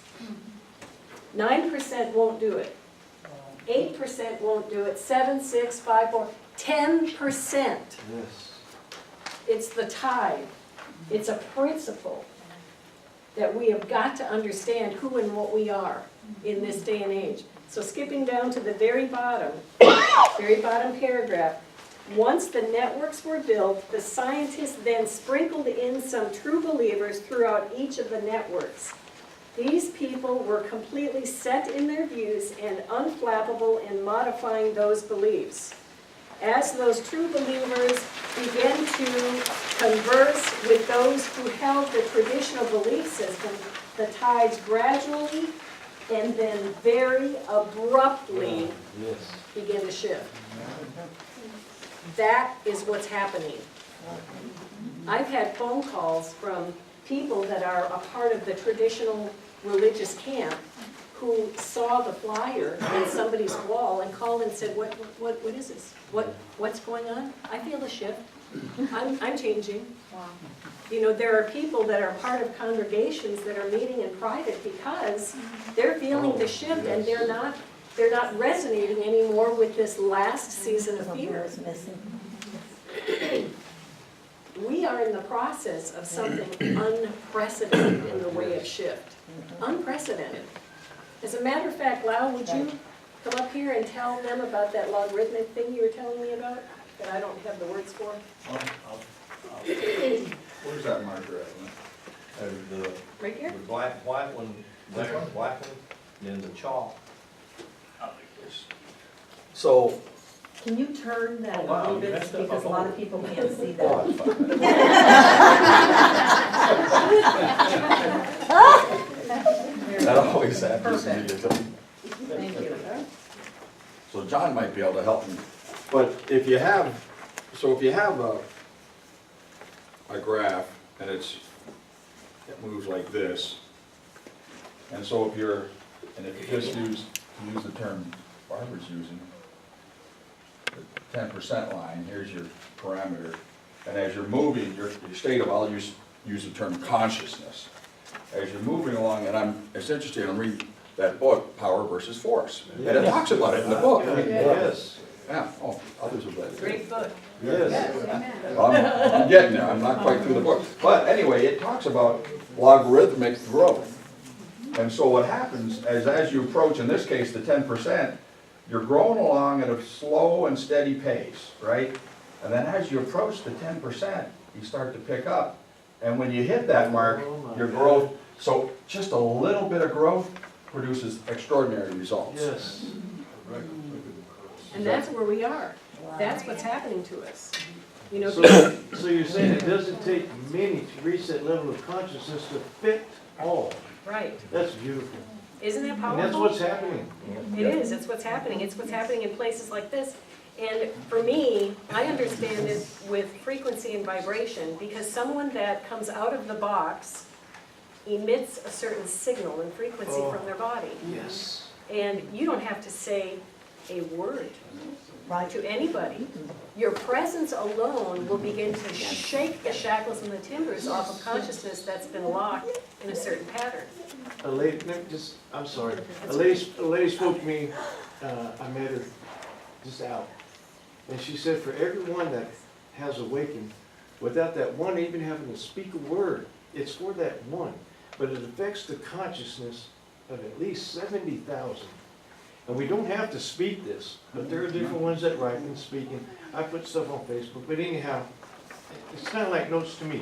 But she said for those that speak it, and they don't have to, it can awaken untold millions for the ones that are speaking. Isn't that amazing? It is, because our intuitive faculty is not necessarily based in language. No. It's based in knowing. Oh, yes. And so when you are confronted with a truth, you can't help but embrace it Yes. at some level. And then we struggle to distill our feelings into words. But where we're going is not necessarily taught. No, It's something that's no. known. I was going to say caught, but that's not even the right word. It's known to us. And so I just wanted to encourage you. Jean, this was such a big encouragement to me. Because I would stand up and I would talk about the tithe and I would feel silly, but now I get the principle. Yes. That's all it takes. So if we hold a particular belief, and let me tell you, one of the earmarks of this move is holding the belief of non-judgment Oh, yes. and love. So the more even that the phrase is used, the more that we say, well, I don't want to judge that. I'm not going to judge that. You know what, I'm going to choose to love. These things are catchy because they are the truth. Yes. And when you speak the truth at some level, like my husband says, people know it. They know it. And so here we live in an age where all we do is judge. We judge. But you know what? There's two principles that Jesus modeled for us. Jesus was a pattern, and this is us. But it was modeled for us in stories and parables. And what Jesus said was, do not judge, lest you be judged with the judgment that you judge another. The judgment which you judge another will fall on your own head. So this is a principle. I believe that the world is sustained and maintained through judgment. Because you know what's in here?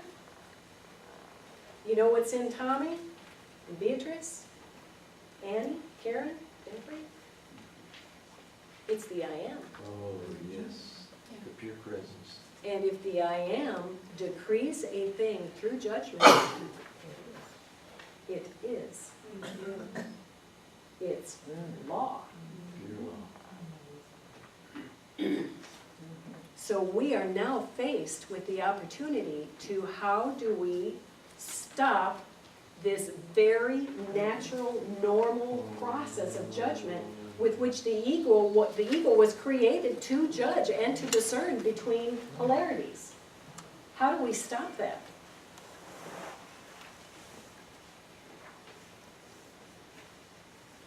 And you know what? It is not a human thing to stop judging. That's not human. I removed myself from a lot of people if I had to.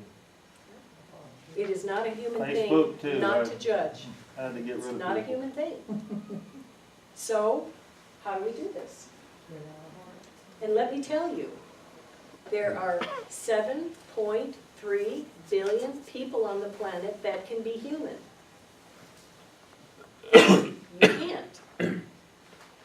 You're the tithe. Wow. You are called to be something different. And whatever you hold in your heart, whatever you maintain in your consciousness, it's going to spread. You can't help it. It can't help but spread. So when you hold that position of non-judgment, what you're doing, you know, forgive me for doing this, but I feel like I have to do it. The energy that comes out of your body is currency. It's a wealth.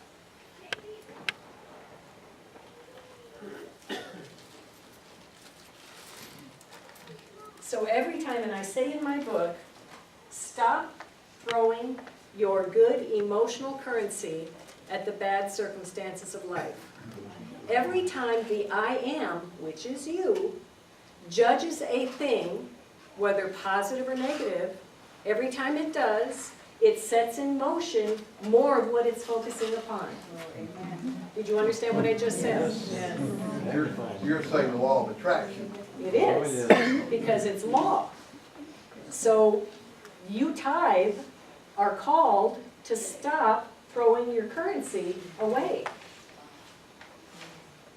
You're called to a different order than what is the norm. So every time you look at a situation, I mean, this is literally what's happening. When you get angry at somebody, and you're judging a situation, even if it's, let's say someone is saying something that's inaccurate about you, and you come home and you sit and you're angry, you are being moved in hell. You're being moved by your emotions, fear, survivalism, oh, that hurt my reputation, that hurt me in some way. You are being moved at this very low heart and consciousness. And so what you're doing is every single time you cast a judgment, what is coming out of your body is currency. Wasted. Wasted currency. Building, maintaining, and sustaining this dimensional world, which, by the way, is mortal. It's mortal.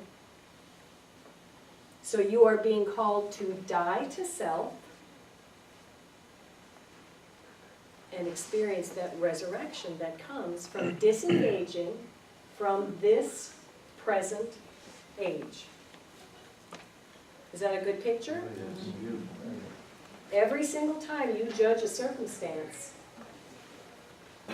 you are seeding into the environment, into the consciousness currency that is helping to maintain and sustain the mortal realm you live in, which is death, rust, mold, decay, disintegration. It's the mortal world. And everything in this mortal world has a time limit. Genesis chapter 6, it says, man is now mortal. Therefore, his lifespan will be limited to 120 years. We're mortal. And Jesus gave us the keys of how this world is transcended. It's through love and non-judgment. On these two things hang all the law and the prophets, that you love God and love one another. It's simple. Anything shy of that is a failure to heed the call of the tithe. You are called to be different. So let me read you something.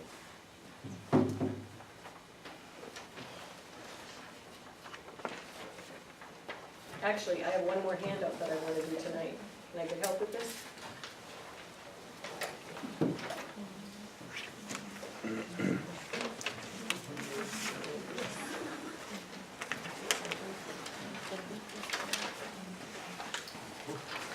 Creatures of habit.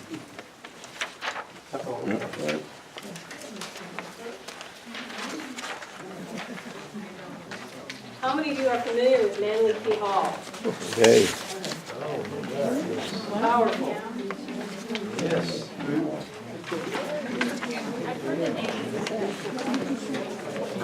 Take one down, pass it around, all there on the wall. Manly P. Hall. Okay. Did you already get one of these? Yes. You gotta get one. Step on the stall. Now, I'm hoping to set a little bit of a foundation because I want to teach either tomorrow or Sunday about this principle. I was gonna use that same pass out tomorrow. Are you? I threw it on the board. Powerful, powerful, powerful. Synchronicity. Yes. Well, please, Lynn, stand up then and you can help me with this part if you want. No, you go ahead. All right. There are two great systems in the body of man. The tree of life, which is the arterial, with its roots in the heart, and the tree of knowledge, it says of good and evil, but Lynn will help with that. We'll call it positive and negative, or good and beautiful. the nervous system, which has its roots in the brain. These two trees are physical manifestations of a complicated network of branching energy currents in the aura or superphysical bodies. The tree of knowledge is what your whole body is based on because it's connected to the brain, not your higher self or your heart, and it regulates the systems of the body. It gives you pain, discomfort, disease. And what we're doing is we are shifting, we are beginning to understand the difference between living from the heart, non-judgment, love, and living from the other tree that brings your body to a place of death. That's what it does. That's what eating from the tree of knowledge does. But I want to tell you, just like Lynn was saying, it wasn't a mistake. Amen. It's beautiful and purposeful.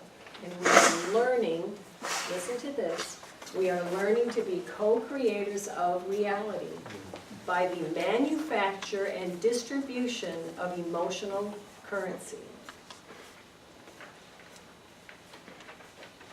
Want me to say that again? We are learning to be manufacturers and distributors of emotional currency. And what this currency does is create and maintain the world that we live in. We don't understand necessarily this principle, but everything around us has been created and sustained by us. And it's because we continue to judge between polarities.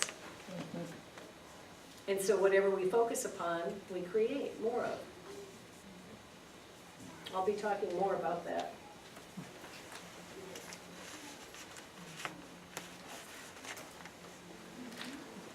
I want to read to you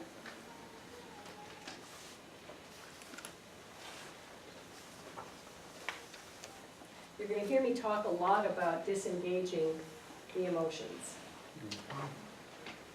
The emotions kind of yank our chain a little bit, don't they? Could you explain the difference between judging and, say, just bringing out a point, because you travel the country, a lot of Christians would say you're the worst judge they know because of your book, and could you explain the difference in just pointing out truth and, you know? Yeah. For me, I can feel it in my body. Now, I give the example of, let's say that there is a 3-year-old being accosted, assaulted, beaten up at the shopping plaza you're at. Non-judgment is not saying, oh, isn't it beautiful? Another child being beaten. Life is lovely. I know that I can't focus on that because I'll create more of it, so I'm just going to bypass. It doesn't mean you do not take action. It means you don't engage your chakra system to where it raises your blood pressure, to where you are actually dispensing from this place of hell to create more of what you're viewing. So it doesn't mean you're not moved to action, because I would say, wait, what are you doing? Police, do something, rescue this child. I mean, but it doesn't mean you engage your emotions, where you go home and you say, guess what happened? This idiot was blah, blah, blah, blah, blah. There are ways that you can move in non-judgment and still take action. Does that make sense? Yeah. Taking action doesn't come, something like that, you would intervene in a situation like that. You wouldn't be intervening out of thought. You'd be intervening out of reflex, out of intuitiveness, to react to pull this fellow or whatever off this kid. So you're not thinking about judgment. Right. And the more adept we become at refraining from judgment, the more we will be able to see this and feel the subtle differences of engaging your chakra system. It's like, you know, how many of you, and I count myself in this number, I've done it so many times, I relive a painful situation and I cry. My heart beats a little faster. I might, it's because your body doesn't know the difference between you remembering something and it actually happening. So I'm engaging my chakras by reliving a circumstance, and unbeknownst to me, I am seeding the environment with more of what I'm focusing upon.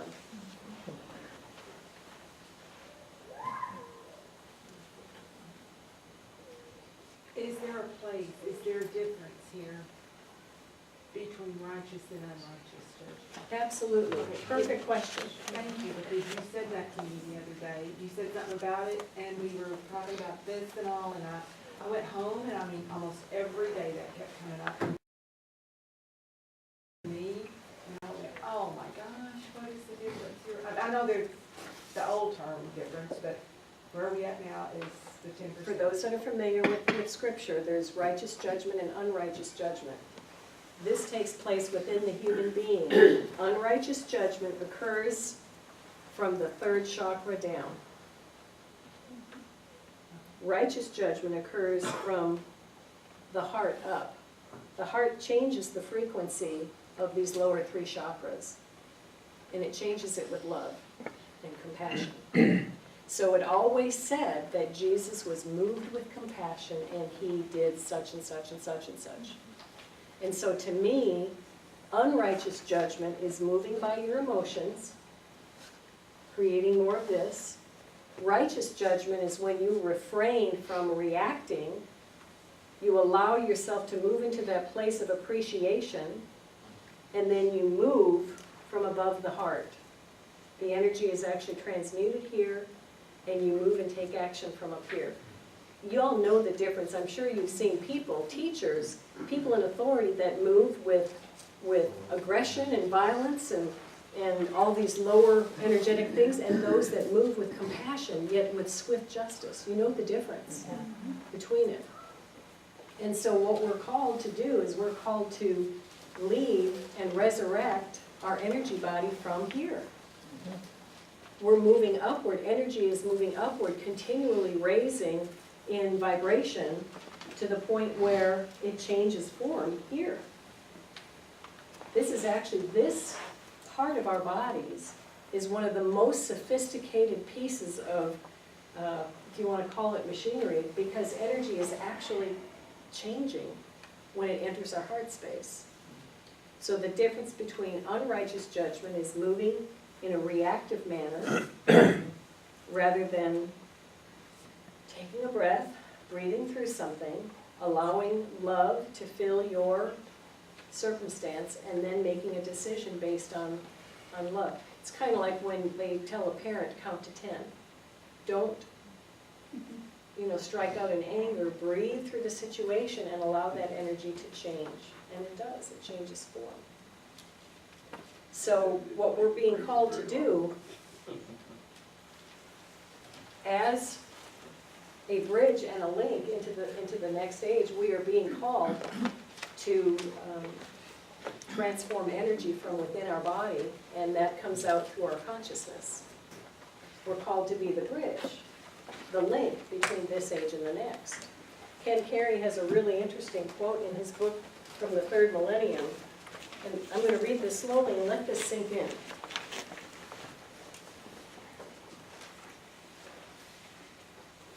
We are depending upon you to bring shape and texture to the order that has rested implicit within all creation since before the first starry nebulae illumined dimensional space. We are inviting you to help us bring into physical formation the vision that inspires the universe. Do you see, O humans of this present world? Do you understand? You are the template. You are the template. You're a template. You're a prototype of a new and universal species that's part solar, part material, both temporal and eternal, the species that will span the gulf between the visible and invisible, bringing new worlds into form. Through you, a new and unprecedented cycle of creation will occur. You are coming into union with the part of you that is immortal. You are bringing together the divine and the physical body in one form. As your ego begins to surrender willingly, like a servant, like a bride to a groom, like a servant to a master, what is happening is this coupling between the divine energy and the physical body is occurring. Did you follow that? There is a union, a wedding that is occurring within your body between the masculine and feminine energies. And all that is, God, the divine source, the creator, whatever you want to call it, has invested himself into you. And you are coming to the place of an end to life as you know it. You are beginning to grasp and to comprehend and to understand the task that has been given to you as a bridge, one that connects this dimension to the next. You have both frequencies within you. You're bidimensional. This frequency is inside of you. You are the bridge. You are the rainbow bridge that connects heaven to earth. And what we will be is not yet known. But if I can use this, the old analogy of the caterpillar, everything resident in the is resident in the caterpillar to become a butterfly, but it has to cocoon itself and literally break down from the inside out. But it's already in its DNA to become something different, something new. And I'm telling you that as we go through this shift, you are literally part of the priesthood, where it says that this mortal must, not maybe, this mortal must put on immortality. Must put on immortality. And this corruptible must put on incorruption. Where we are going is unprecedented in our cycle of time. And so I want to issue you a challenge to disengage from your emotional body is not normal. It's not human. But as you begin to disengage from the bad circumstances of life and you stop throwing your currency towards these situations, the 10% will begin to multiply. But right now, if I had a tapestry in here,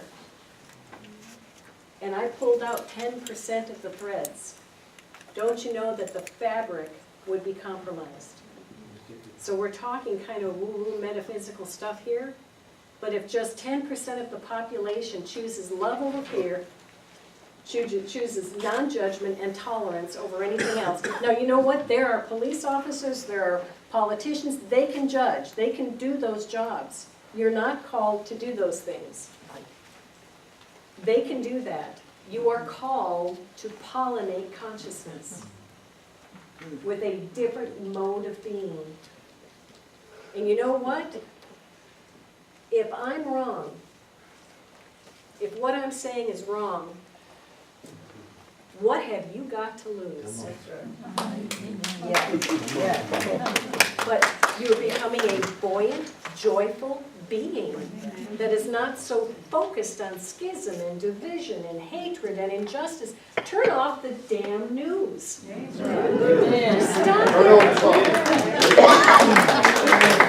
What's happening to you is you're pulling all of this energy that's ascending, you're pulling it right back down into hell.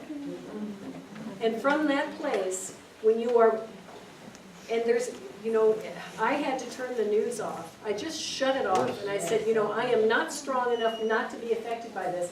And I didn't have the understanding that I have today. All I knew is that every time I watched the news, I didn't feel good. Come on. I was upset, and when the commercials would come on with these beaten and starving animals, I would just like, and you know what, let me tell you this. When you really understand, when you really get it, that what you focus on you're creating more of, you will stop. When that information goes to the core of who you are, and when you're involved in a set of circumstances and all of a sudden you get the opportunity to emote anger or vengeance or to feel betrayal or any of those lower things, when you really get that you are God in flesh and blood, that's who you are. That's who you are. And if you say, that's bad, that's horrible, that's this, that's that, it is, and you create more of what you're focusing upon, because you are indwelled by I am. It's that simple. It's that simple. So, we're going to wrap up with this.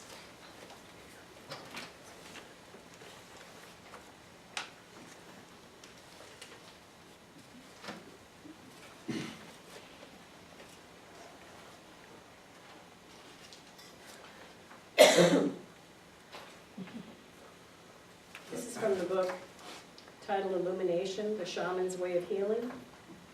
Shamans is just another word for priest. Shamans bring healing to the earth.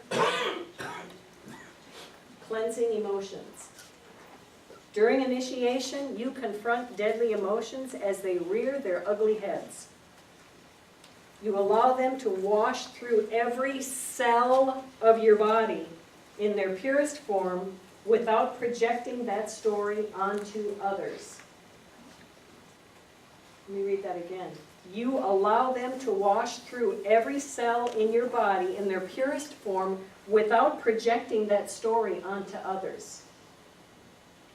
You experience pure wrath, not rage, directed at someone who you believe has wronged you.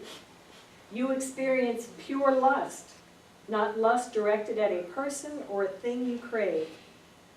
As you cease denying these emotions, you can begin to understand the wisdom they have to offer you. Because when they are not attached to people and objects or circumstances, they quickly wash through you. You understand that? When we release attachment to the object of anger or desire, there is no more suffering. This experience will rewire your neural networks and allow you to experience the higher qualities that are the counterparts of the deadly emotions. Unless you own and befriend the extraordinary power of your emotions and the stories we create and project onto others, you can't change the wiring in your brain.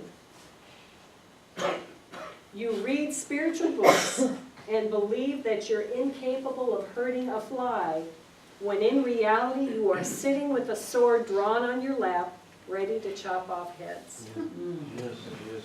But when you learn to master this power, you emerge from the predatory world of unconscious emotions and projections and return to paradise. Amen.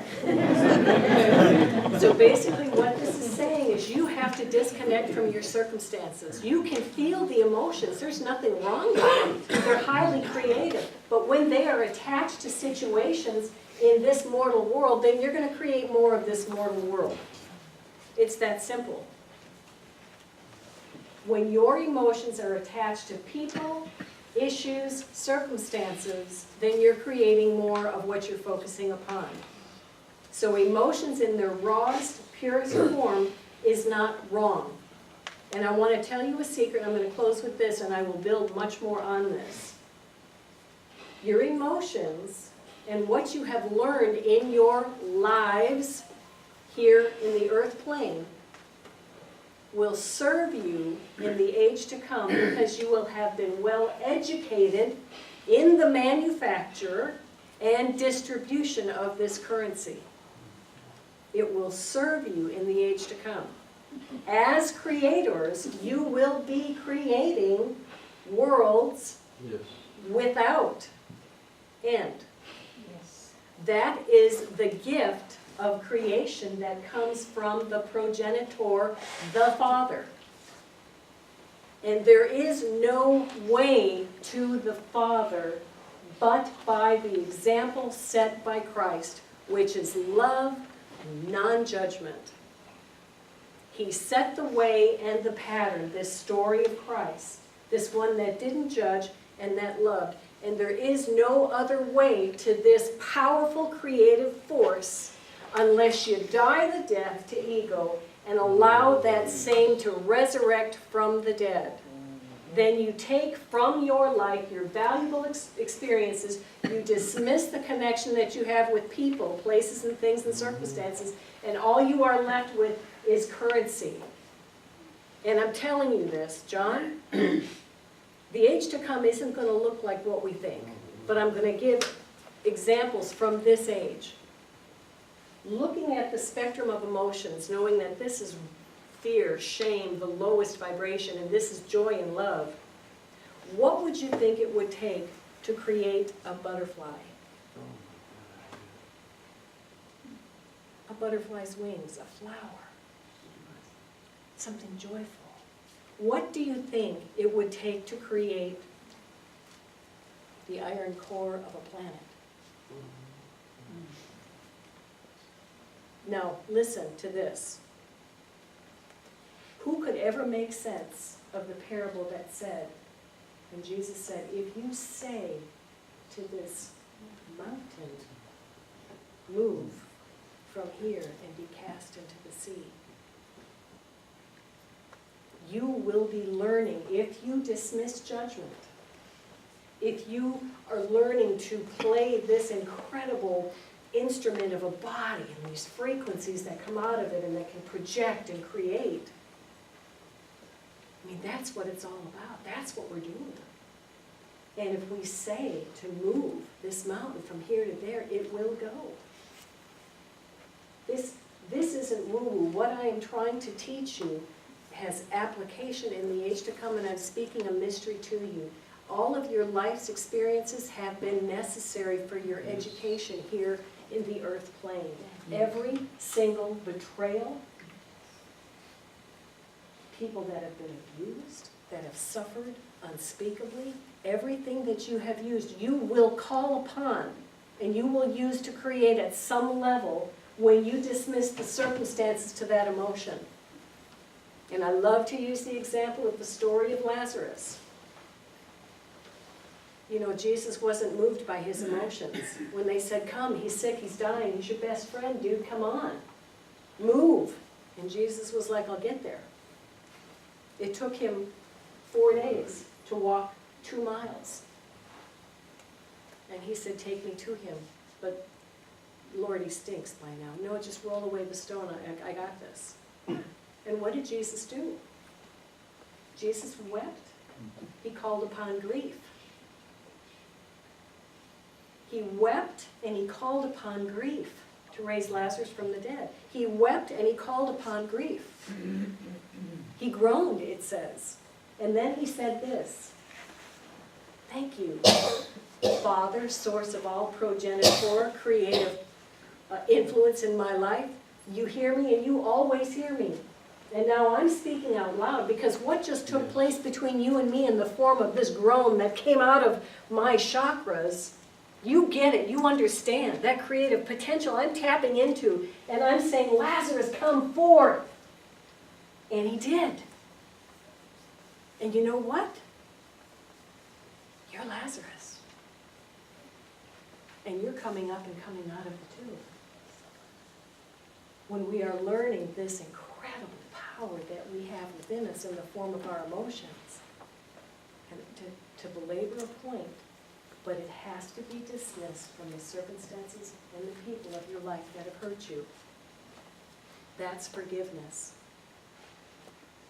And all you're left with is your valuable life experiences that when you transition to the next phase, into the next dimension, you're going to call upon those experiences. You're going to remember what it felt like to emote out of your body. You're going to have this power within you, and you're going to be creating. Does your word not say you are God's? Yes. I'll leave it there. Okay. So, thank you.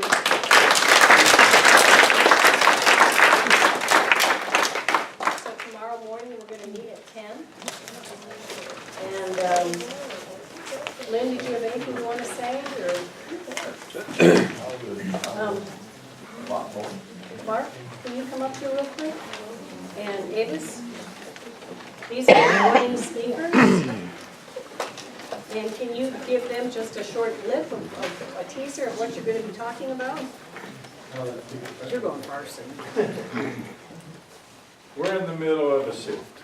And for years and years and years, I've been hearing about this. I went to conferences, read the books. But we are no longer theorizing, talking. You are the shift. Yes. Every individual, you are the shift. We are no longer talking about what we're going to do. We are here.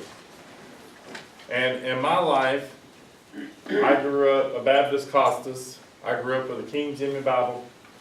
And I had many paradigm shifts and paradigm shatters to get me to where I am. And what I want to do is share with you my journey, how I moved from a belief system into I'm now into paradox. People are always asking me questions, and my answer is yes or no, because I don't live in that realm no more. I live in the realm of intuition. I live in the realm of knowing. And since that time, I have come to understand the beauty of being able to observe.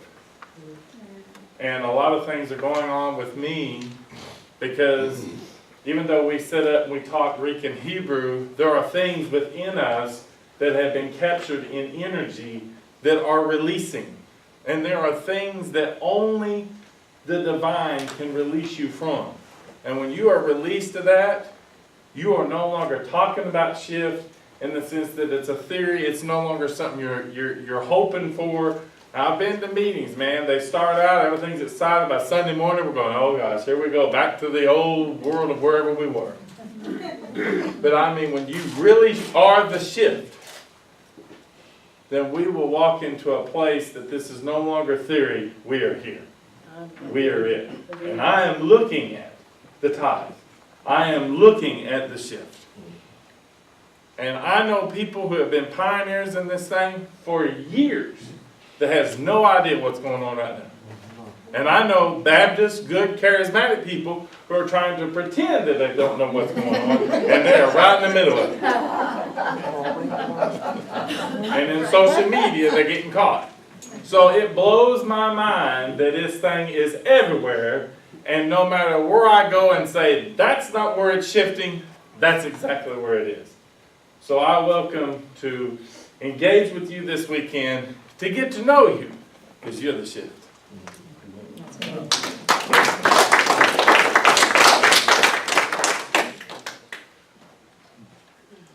Well, I'm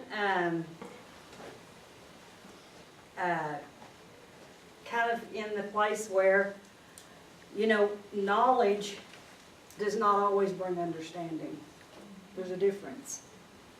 So to know something is, we get to know this, but until we know something, we don't seek for the understanding because we don't know that we need an understanding about something we don't know of.